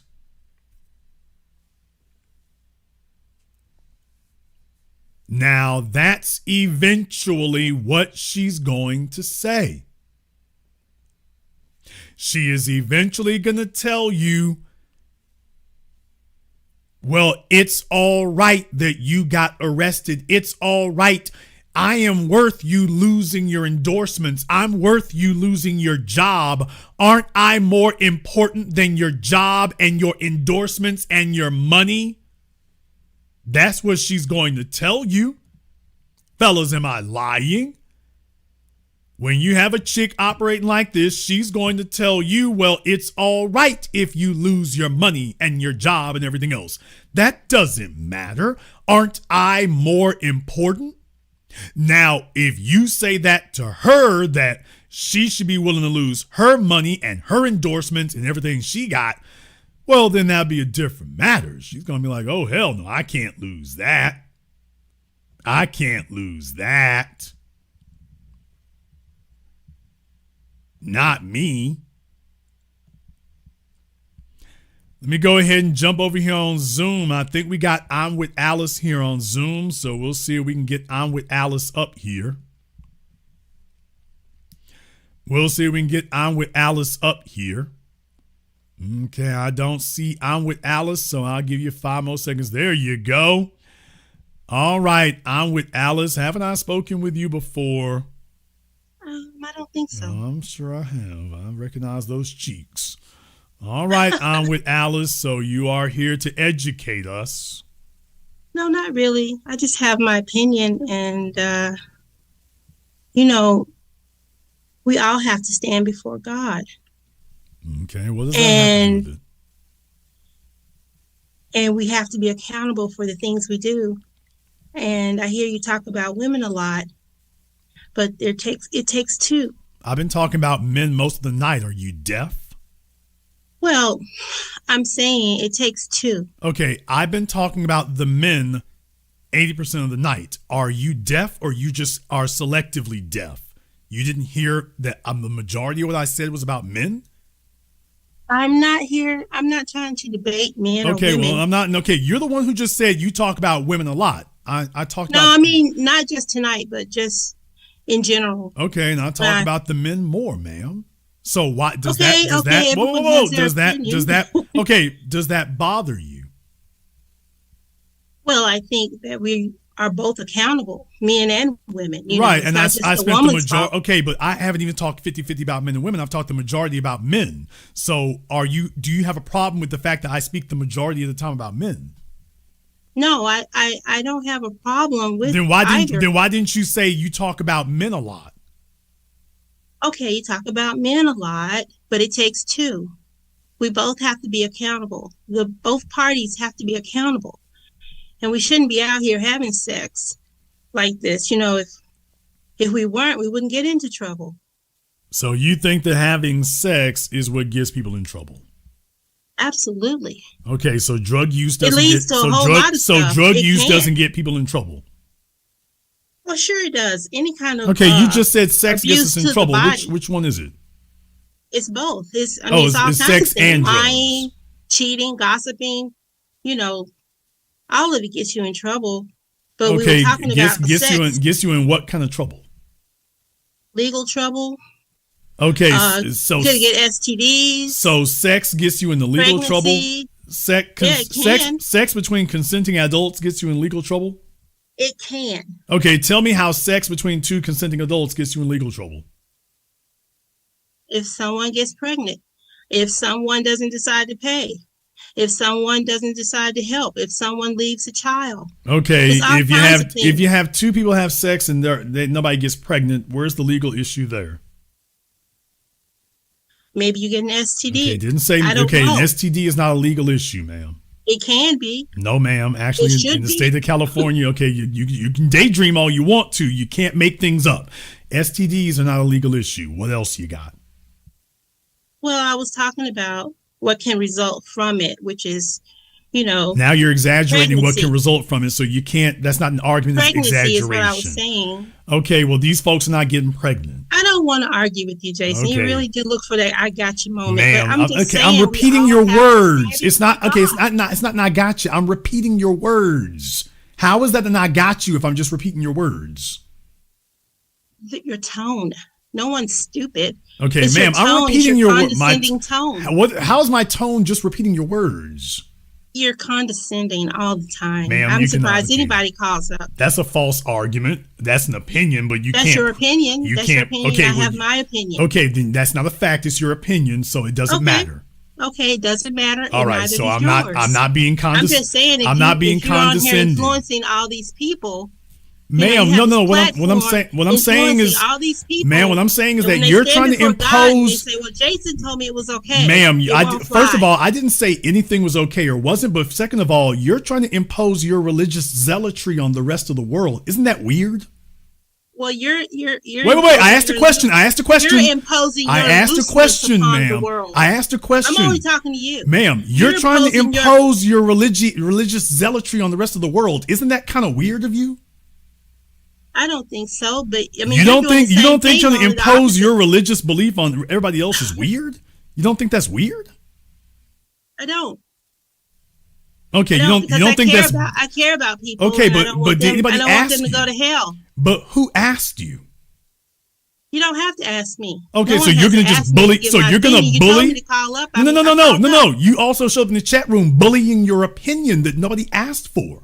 Bullying my opinion. Yes. Did anybody request, hey, I'm with Alice, tell us what you think about God and the afterlife and our behavior? Did anybody ask you Well, for that? That's what the forum is. It's called No, ma'am. People come here to hear my opinions. Nobody asked for I'm with Alice, and they certainly didn't ask for your personal religious beliefs, because your religious beliefs are just that. They are yours. Someone else may have someone else. Okay, but you're not. But you're not God. So you're not God, and you can't speak for him. So you can't say you cannot preemptively say what would be right or wrong. Now, can you?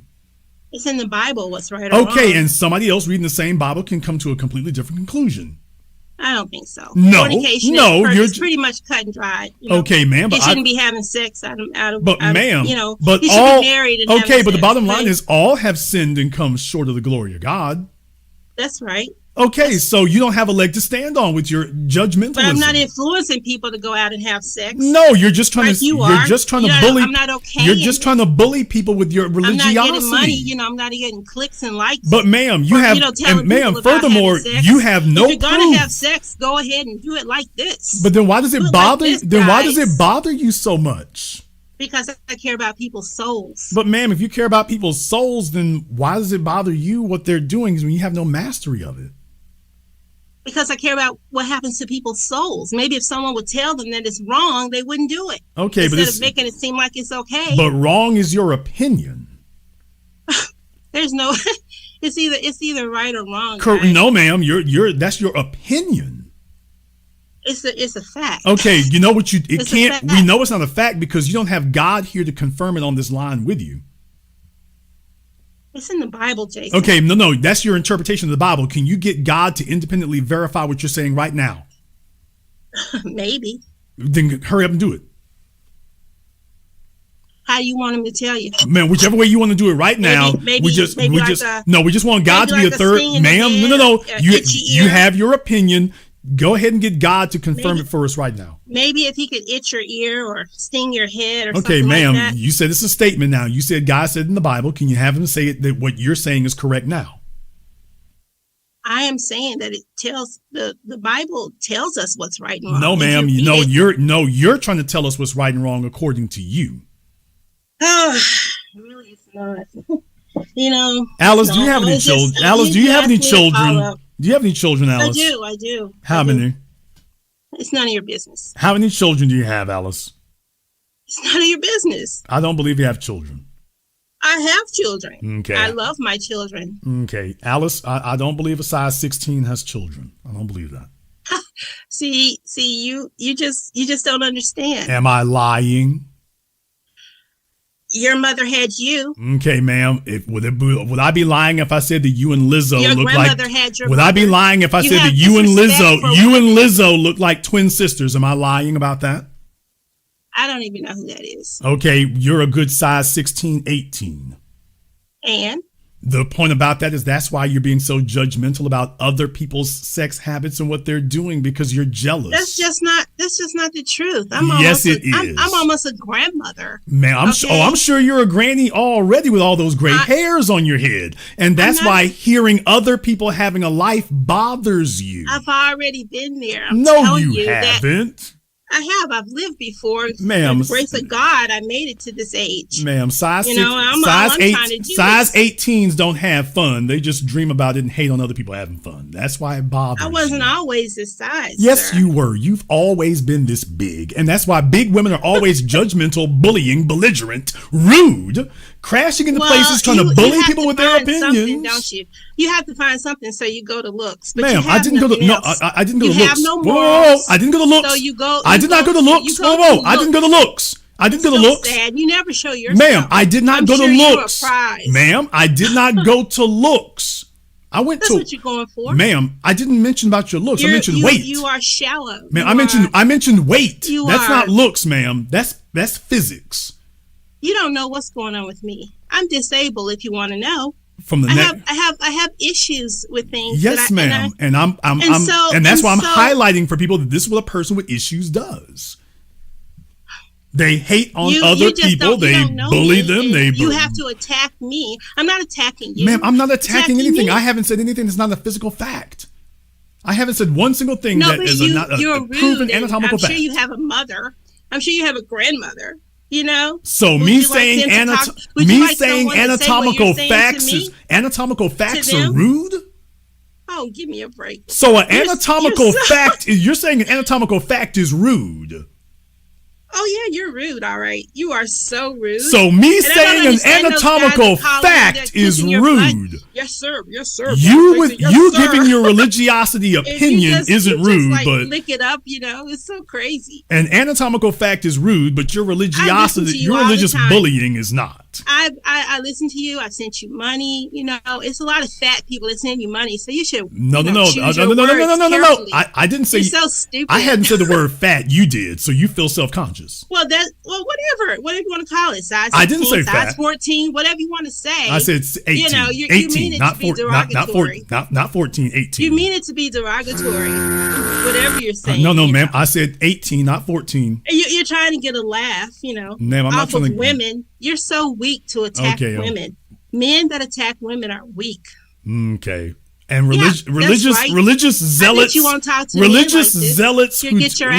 zealots who attack people, that's not weak. I'm not attacking people. I was just telling you that we have to be accountable. And nobody asked you for your sick opinion of what would happen to them. You asked me to call in. No, nobody asked you to post your sick opinion in the chat room. You did. Nobody asked you to post in the chat room.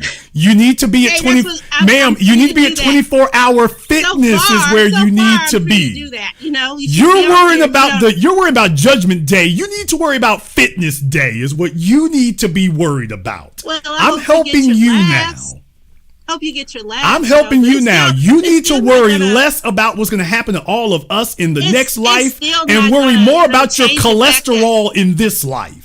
That's what you need to be focused on. The fact that you're going to stand before God. You don't know who I am. Okay, here's the problem. We'll be standing before God. You won't even be standing. You'll kind of be sitting in your hover round on the count of the fact size 18s won't be able to stand. Deal with it. Well, whatever. Okay. So worry less about those of us who will be standing and worry more about you who will be sitting on the hover round.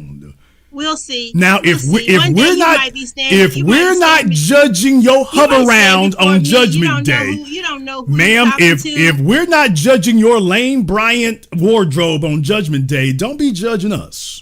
It's okay. So what? If I can wear Lane Bryant? At least I can walk. At least I can wear Lane Bryant.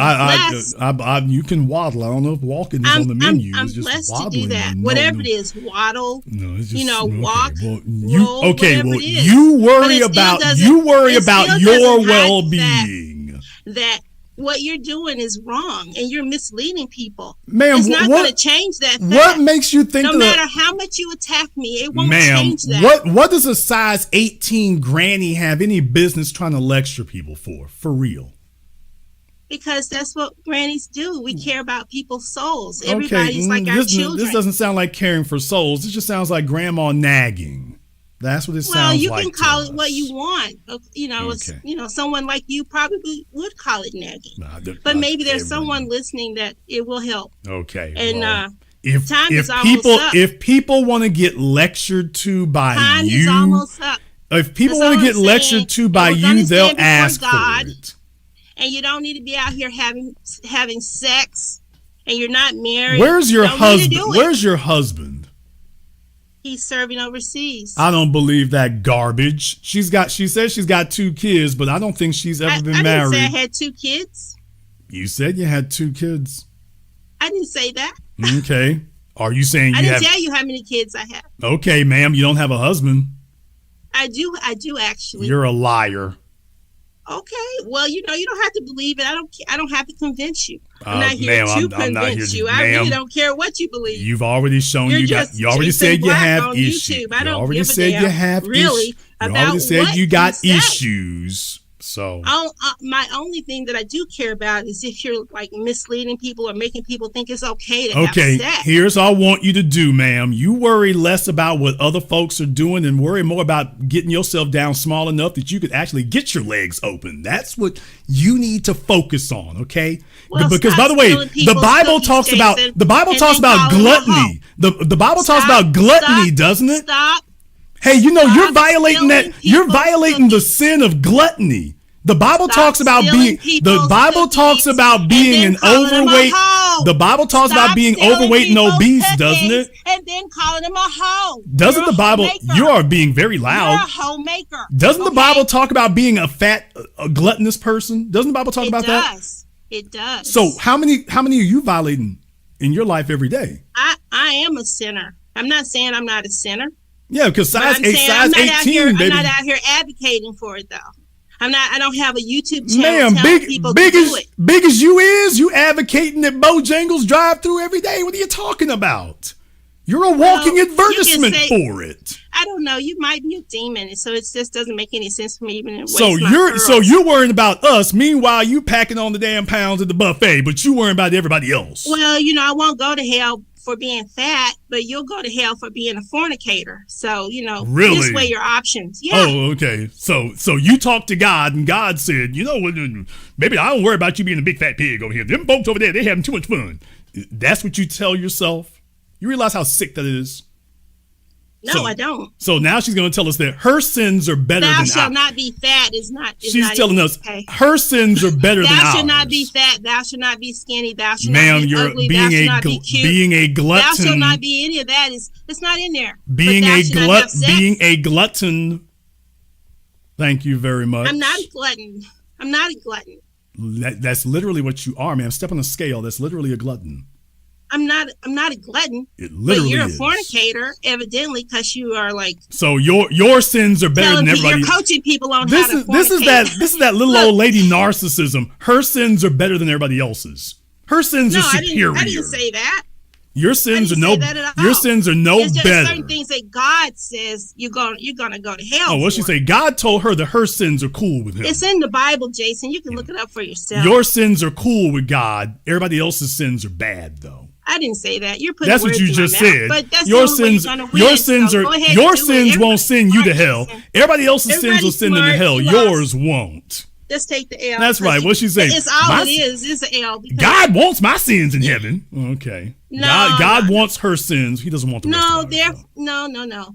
That's not true. Here's what we want you to do, ma'am. If it wasn't for the grace of God, I wouldn't know what I know now. When you drop 6 dress sizes, then we will believe you. Then I'll be cute enough for you to talk to. No, ma'am. Then you'll be able to fit in the door. Welcome to Good Burger, home of the Good Burger. Can I take your order? No, it's just I'm trying to help. Jason. Ma'am, I'm trying to look out for your future. People, I was just trying to help you. I'm trying to help you. I'm trying to help your future. Don't you want to live? Big as you are, you don't want to live? I'm looking out for you. The world's getting full of people like you, so maybe I don't want to. Okay, but I'm looking out for you now. You said you were looking out for us. I'm looking out for you now. You're cruel. You're wait a minute. So you don't want me to look out? You don't want me to look out for you? You must not be a happy person. You don't want me to look out for you? I'm trying to look out for you now. Sure, like you say you look out for sure us? I do. Okay, Sure well, I you do. need to But switch to there's a blend. way to do things. You need to drink a gallon of water a day with a plant-based diet. There's a way to do things. That's all you got. You don't show yourself. All I see here is this the business. Man, this what? I mean, you don't show yourself. Why is that? Email me your phone number. You might and be- you email might be me a your size phone 30 number, for and all I I'll come know. see you in person. I don't want to see you. Okay, well, I'm going to bring you some tickets to Planet Fitness. I will bring them to you and deliver them in person. Will that will that satisfy you? Thank you. Okay. But just stop misleading people. Send me your sex, people. Send me your information, and I will Unless come you're deliver married. you That's some all I tickets call to it Planet say. Fitness in don't person. Have sex unless you're married. Okay. And you stop eating unless you have done your vegetables for the day. Okay. I'll try. Get off my phone! Always somebody trying to sit up here and lecture everybody else. You're going to hell. I mean, man, I'm counting about 3 or 4 deadly sins over here on your part. Gossiping, gluttony. Well, don't worry. My sins ain't going to get me sent to hell. What in the religious nutcase? She only commits good sins, y'all. It's 2026. She doesn't commit bad sins. She is only guilty of the good sins, the sins that God doesn't send you to hell for. See, she found some sins that God doesn't send you to hell for. Don't you all know how lucky we are that she's got sins that God does not send you to hell for? The rest of you dirty, filthy swine sinners, your sins are going to send you straight to hell with gasoline shoes on. But for her, now her sins are cool. Don't y'all get it? Her sins are all right. You just heard her say it. She's not going to hell for her sins. Gossiping and backbiting and gluttony. Nope, just pile them on. Bastard kids. No, it's okay with them. The rest of you, she's come here to let you know. For the rest of you, you dirty swine, you're all going down. We just wanted to let you all know. I just got a text message from the Lord, and he told me to tell you all what's going to happen. He's not going to tell you himself. He sent me to tell you on a Friday night. I could be on a treadmill, but I'm on YouTube. This is exactly where I'm supposed to be. I'm here on YouTube to tell you all why you're wrong. What y'all doing with all that fornicating and fornicating, and y'all are in there having all kinds of crazy, wild, wonderful, sticky, icky, hanging from the chandeliers, get buck wild sex. Why would you be doing something like that? You all need to be sitting your asses at home with my granny ass on a Friday night. Damn! That's where you all need to be. Y'all need to be sitting here with my ass watching reruns of TV Land. Why would you want to be spending the weekend with something pretty and supple with nice curves and having a good time? Why would you want to do that garbage? Right, y'all should be sitting over here with me.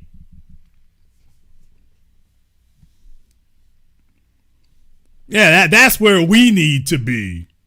We need to be there on a Friday night. We need to be with Grandma Alice watching the gray hairs come in. That's where we need to be. All of y'all need to line up and go over there to her place. See if you can knock the cats off the couch. What? So she can sit there and lecture you. That's right. It's a good thing you ain't listening to Jason. You feel a bad information. I don't know why he tell y'all all that right there. He just sits up here and he don't know what he be talking about, doesn't he? So glad y'all came over here. Y'all understand this is where it really is. All those people out there, broad is the way that leadeth to destruction. So glad y'all over here with me. So we got you straightened now. This is a good thing you stopped living that useless life over there. It's a good thing you're over here with me now.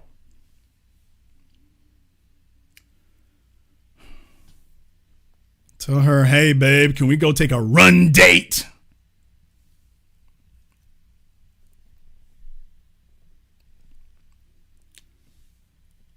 It's always somebody wants to tell you exactly what it's going to be. Always. By the way, she'll be the same heifer who will tell you that the bastard kids are a blessing. What? By the way, she'll be the first one to tell y'all that. She'll tell you that the bastard kids are a blessing. She'll tell you the bastard kids is just, we're lucky to have the children of fornication. Oh, please. You know I'm right. She will be the first one to tell you that the children of fornication, well, that's a blessing. Okay, so the fornication is a sin and you're going straight to hell. Yep. And the children created by fornication, they're evil bastards. Nope. What are they? A blessing. Wait. Slightly confused. Fornication. Bad. Yes. Terrible. Yes. Damnation. Damned. The children. Blessing. Okay, I am very confused. She'll be the first one to tell you that.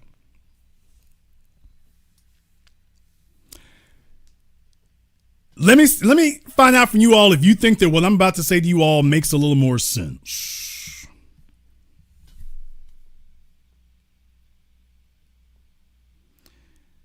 Folks, I'm not concerned so much about what happens in the next world. I'm concerned about what you're going to do to mess things up for yourself in this life. My program tonight is not some silly grandma somewhere trying to scare you with her open air interpretation of the Bible that's really just fit along her own personal prejudices. I'm talking about something you can feel and see and measure. If you screw up, you are going to mess up your life right here. If you go with a chick like Sha'Carri Richardson, it doesn't matter if you're fornicating with her or not. Your proximity to her, your association with her can end up costing you everything. Not in the next world. It'll cost you everything right here where you at. While she's talking her silliness, listening to Kenneth Copeland or whoever. What about right here? What about the right here, right now? Which is what I've been talking about. She's talking about get your act together for Judgment Day. Christian Coleman, Judgment Day is already here.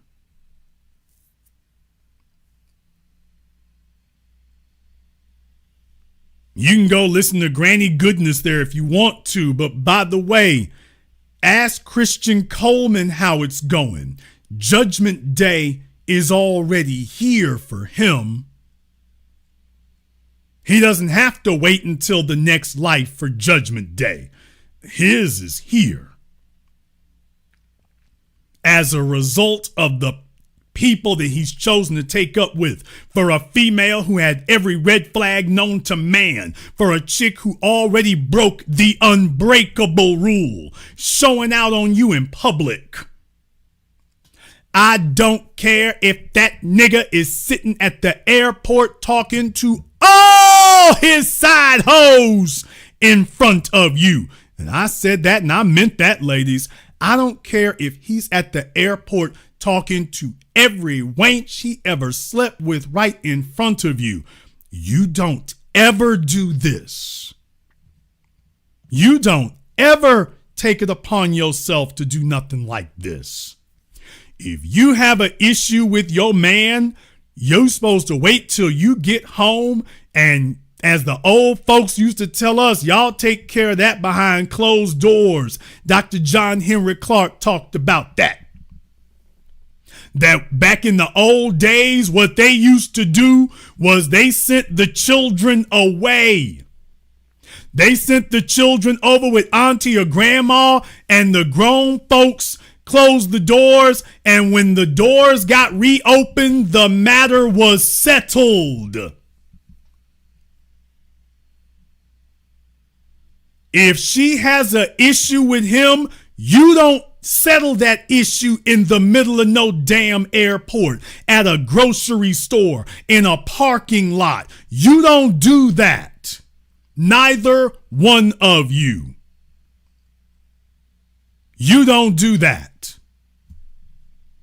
If you got an issue with them, y'all wait till you get home by yourselves, assuming you still want to be with him. And then however y'all handle that is however you handle that. The fact she would do this in public, I would have told him right there, yeah, bro, she got to go right here, right now. Yeah, that plane y'all was supposed to get on, you're not getting on that plane. Not the both of you together. She can get on whatever plane you gonna be on. It's gonna be a different one from the one she's on. But this is the last time you two are gonna spend any time together. She's done. She's gone today. I said this 6 months ago. You sitting up here sticking around because soon as it's time to go ahead and do something permanent about her, like get her out of here, he starts thinking about all the good weed and all the great sex and all these other chicks are lame and these other females are boring. That's what he thinking about. Well, things got pretty damn exciting this week, didn't they, Christian? Pretty damn exciting for you now, ain't it? Bet you're wishing you'd had a little broad to kick it with now, don't you? No, the first time she decided to take off on this showing out thing, I tell you fellas here, I don't give a damn what y'all done did. I don't care why y'all don't go. I don't care if she's loaned you money. I don't care if she was there for you in your quote unquote darkest hour. Dude, she don't get to do this. And she damn sure does not get to sit there with the police talking greasy about you, the police. Oh no. If the police show up, she's supposed to let them take her into custody. She's not supposed to sit there and keep talking. If something happens and the police show up, who the hell is she to mention your name to the police? If she can start a problem, but she can't finish it. No, this right here, this would have been the end of her for me right here. Not only showing out in public, but even if she hadn't showed out in public, this right here, oh no, this is a zero tolerance violation. This is a zero tolerance violation. A female trying to get them people on you. You're supposed to be smart enough to say, yeah, she can't be here anymore. No, that was a zero tolerance event. You can't be around anymore ever for the rest of our lives. You're gone. You will not ever be back. I don't care what you've done for me previously. I don't care what it was. You can be sitting there at my great grandmama's funeral. You will be gone after this.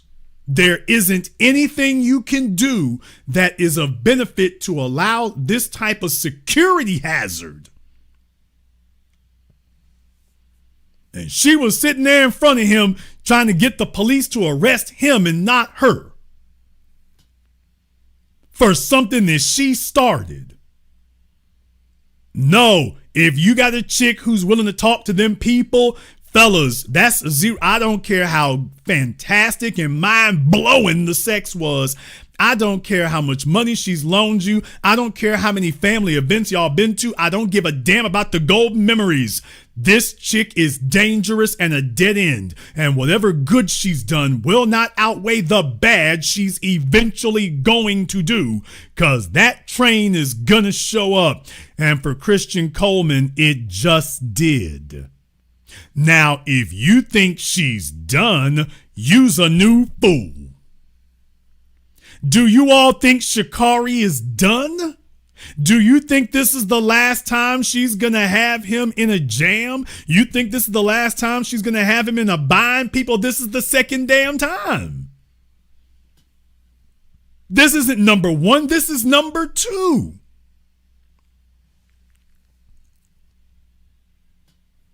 Wasn't supposed to be a number two. Hell, really wasn't supposed to be a number one. I did not say that you're going to be able to guarantee that a chick ain't going to be able to lie on you. I never said any garbage like that. What I am saying is that you can make sure stuff like this ain't on video. You can make sure of that.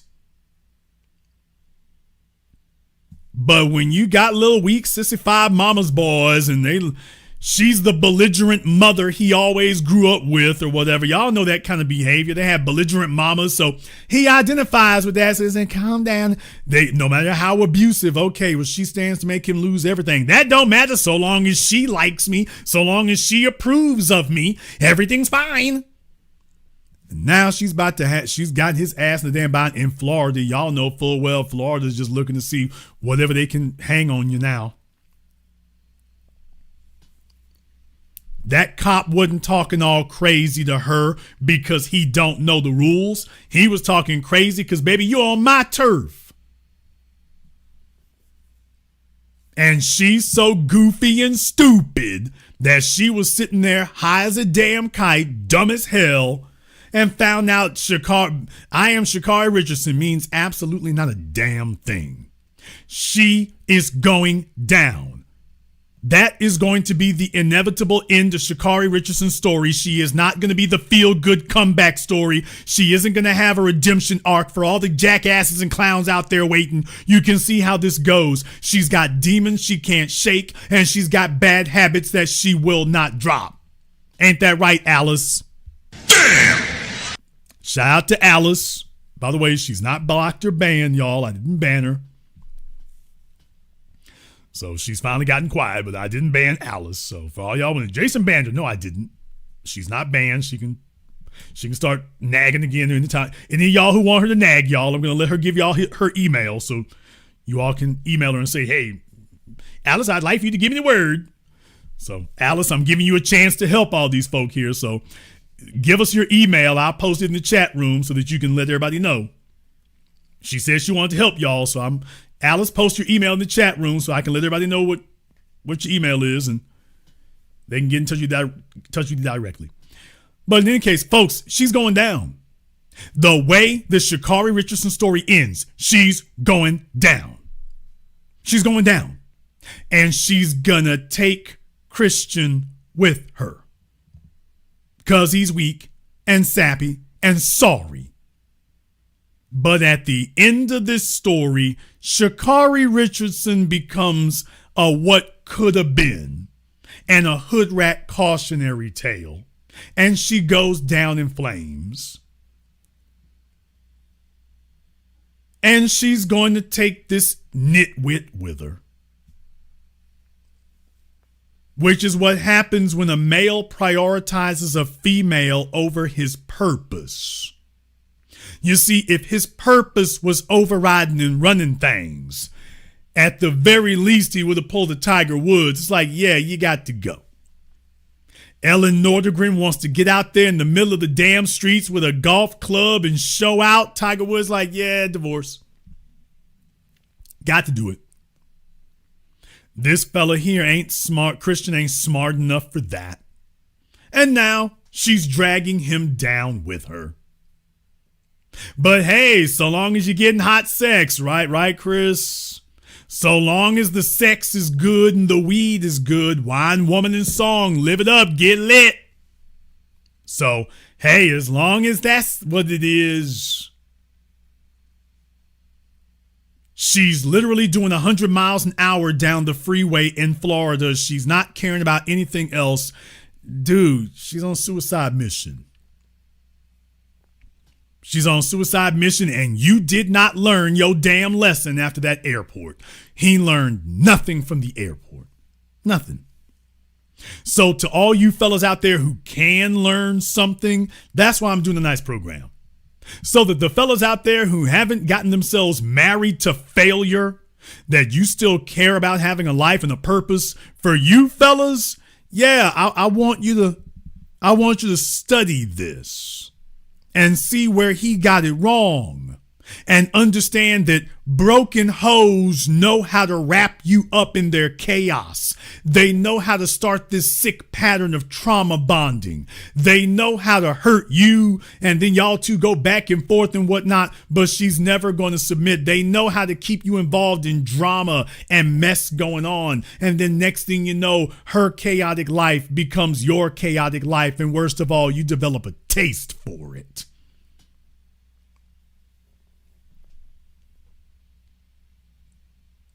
You develop a taste for it.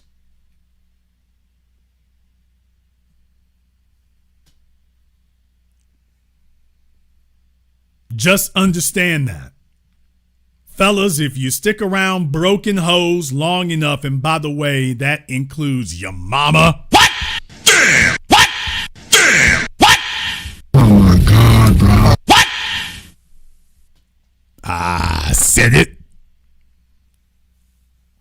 That includes your mama, your grandmama, your auntie them.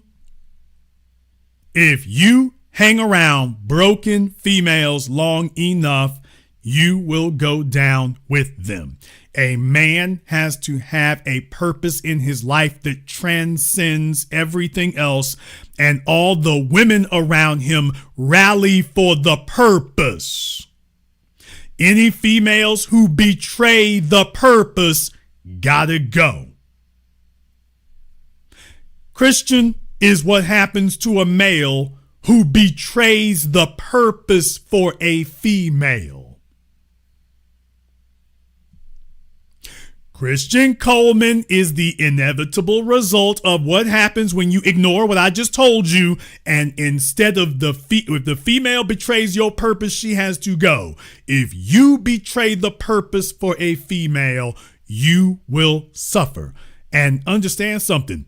Sha'Carri's not going to give up her purpose for him. Her purpose is to shine and get lit and blow up. And here's the killing part about it. If she had gotten Christian's goofy, stupid ass shot dead in the middle of that damn freeway, don't y'all know she'd have been laying up under another nigga before the weekend was over? And deal with it, nigga. Now, you try to open your crooked lips and tell me that was a lie. If she had messed around and got him killed in the middle of that damn street while he's trying to play Captain Save-A-Ho for her raggedy, musty hood rat ass, she'd have been laying up under another dude before the weekend was over. They sitting up here doing the damn autopsy on him and showing the dash cam video on him, and she'd have been laid up under another fella on the track team or the swim team.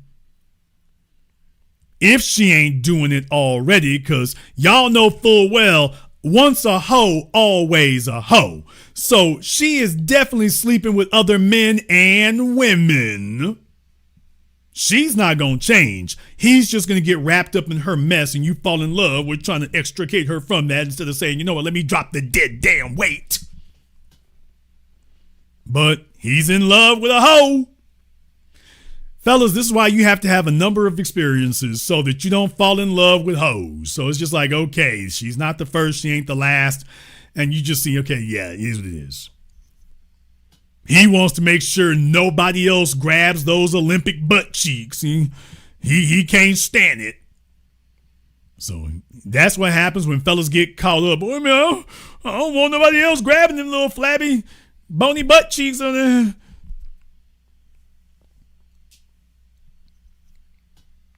When you got a fella who keeps following trouble like this around like that, that's because he's trying to keep her out from up under other dudes. That's what that is. A chick this damn loose.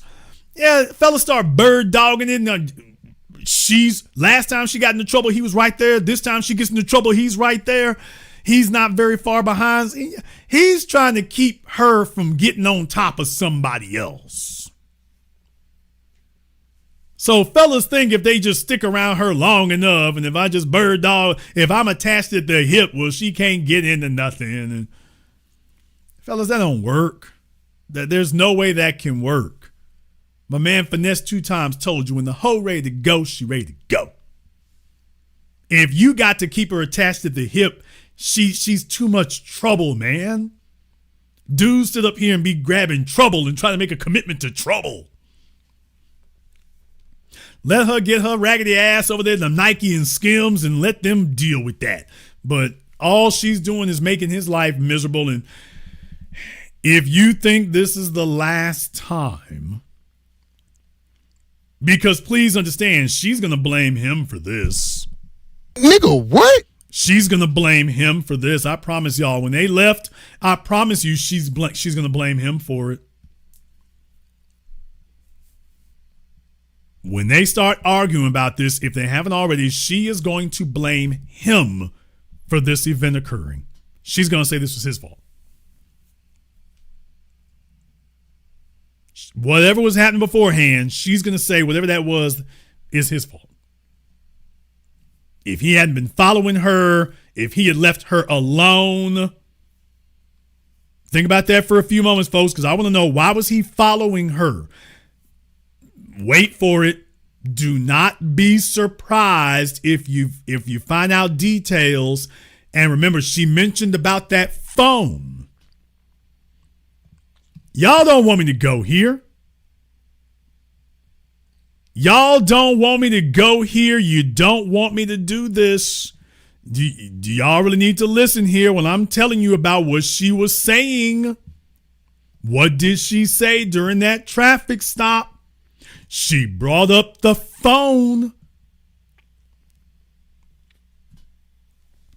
What was she doing? Where was she going? Why did she bring up the phone? Was she talking to him? Was she showing him that I'm going to get up out of here and you don't be calling me? And then she goes to the freeway and is doing dangerous, stupid, reckless stuff, as you've seen females do this before. She's on the freeway taking chances with other folks' lives. By the way, once again, nobody else said this. It matters where you get your insight and analysis. Nobody else said this. So I wonder, for him to be that in close proximity to her, she's smoking and driving down the freeway all crazy and stuff. Where is she going in that big of a damn hurry? Where is she going if she needs to get there at 100 miles an hour? Where is she going? Or did she tell herself she has permission to drive and do whatever she wants to because she's upset right now? And then she started talking about that phone. I'd be interested to see what those telephone records say. I'd be interested to know if those telephone records say that she was talking to him while this was going on.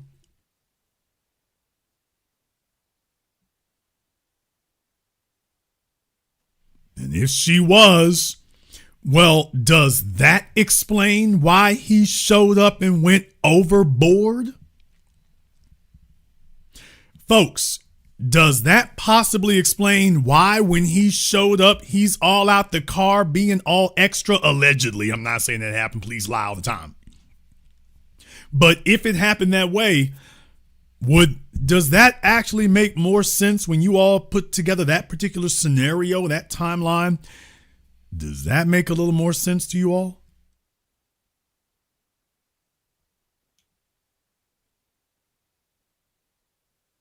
That maybe, just maybe, something was going on beforehand and she decides she's Sha'Carri and whatever I want to do, it don't matter. I can drive how I want to.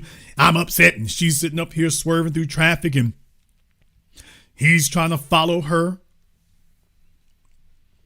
Then the next thing you know, she's gotten herself pulled over and he doesn't even have the good damn sense to just keep driving. He decides he's going to pull up for his hunk of burning love and he's going to let the police know, hey, y'all need to stay up out of here. because he's not thinking, he's just feeling his way through everything. And if she's gonna go to jail, y'all don't want to hear this. Intervention! If she's gonna go to jail,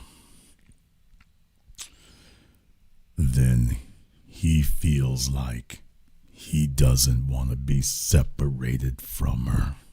So, wherever she goes, he goes.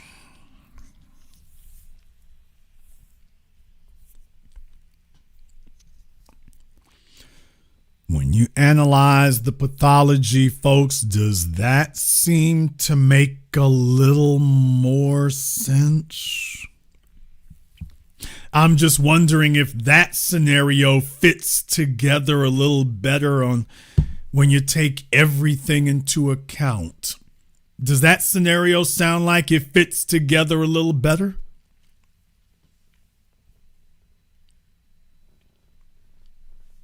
Because you see, if he had just kept driving, when she gets out of jail, she's going to say, nigga, why didn't you pull over and help me? So he pulls over to, quote, help her. It ends badly. It's his fault. If he had kept driving, she would say later, you're no good. A real man would have stopped to help me. It's your fault. Do you see how there is no right answer?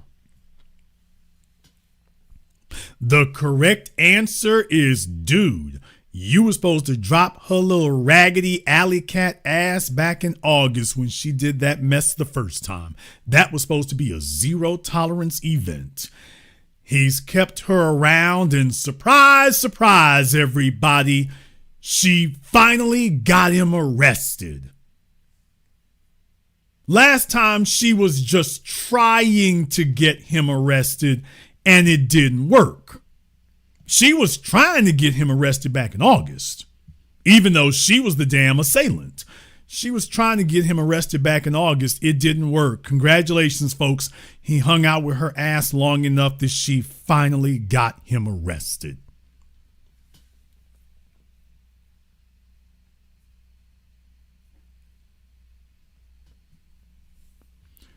You think she's done? You think she's done with him yet? You think this is the last time she's going to get him in trouble? You think this is the last time she's going to have him in a bind? You think that? To the men out here, buddy, you better move different. You got to move different. I did not tell you that will keep you away from everything. I ain't say nothing like that, you lying ass.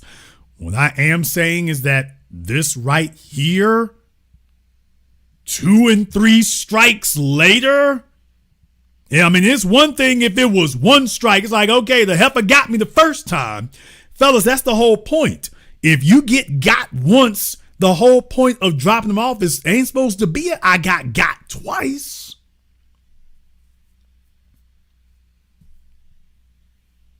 You ain't supposed to get got twice. The first time that there's drama, last time there's drama. It's like, okay, you get one strike with that. You get one time to demonstrate that you're capable of causing drama and a scene and getting folks in trouble. You get one time to show that you're capable of it. First time I see you're capable, you're gone.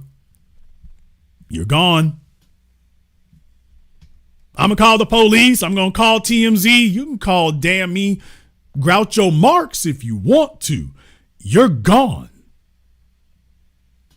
I'll deal with them, whatever, but I'm not dealing with you. You're gone. And let the chips fall where they may, fellas, but no, agents of chaos, ain't no good sex in the damn world worth that. But this is on some gang-related stuff here, man. I mean, these two are like gang-related now. She's bummy. She's out of control. Now she got you bummy and out of control, too. It's okay. And you end up just going from one mess to another.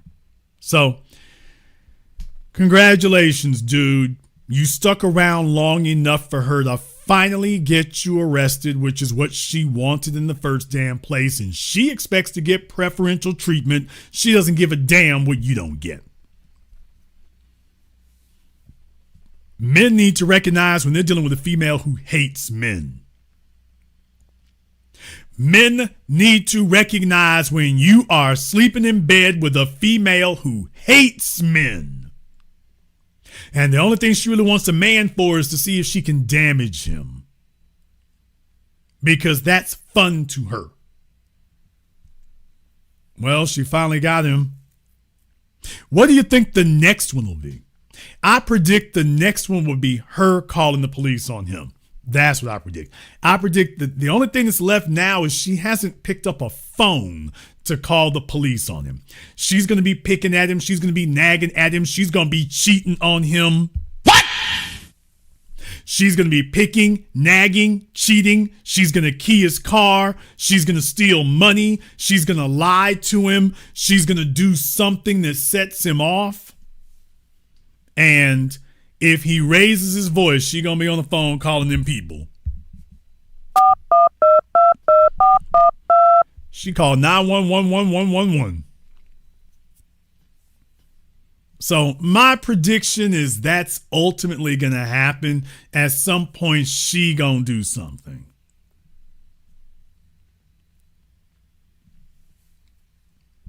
And if he's stupid enough, he's going to stick around until it finally happens.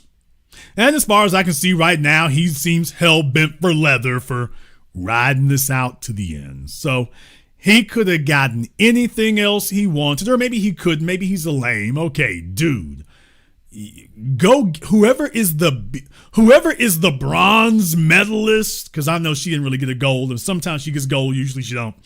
Okay, dude, whoever is the fourth runner-up, why don't you go kick it with her for a while? Yeah, you want to be with a medalist. Damn that. Go find the fourth runner-up. Let's get them. Let's do that one. See if the fourth runner-up got some sense. She'll still have a banging body. She's in the Olympics. You can teach her all the triple X-rated stuff you like. This one right here that comes pre-programmed, yeah, she comes pre-programmed complete with glitches. She ain't worth it. She's on her way to destroying everything she could have had, and now she's just gonna take you with her. Take it as a cautionary tale, fellas. Cautionary tale. It is what it is. We're going to go ahead and wrap things up here tonight.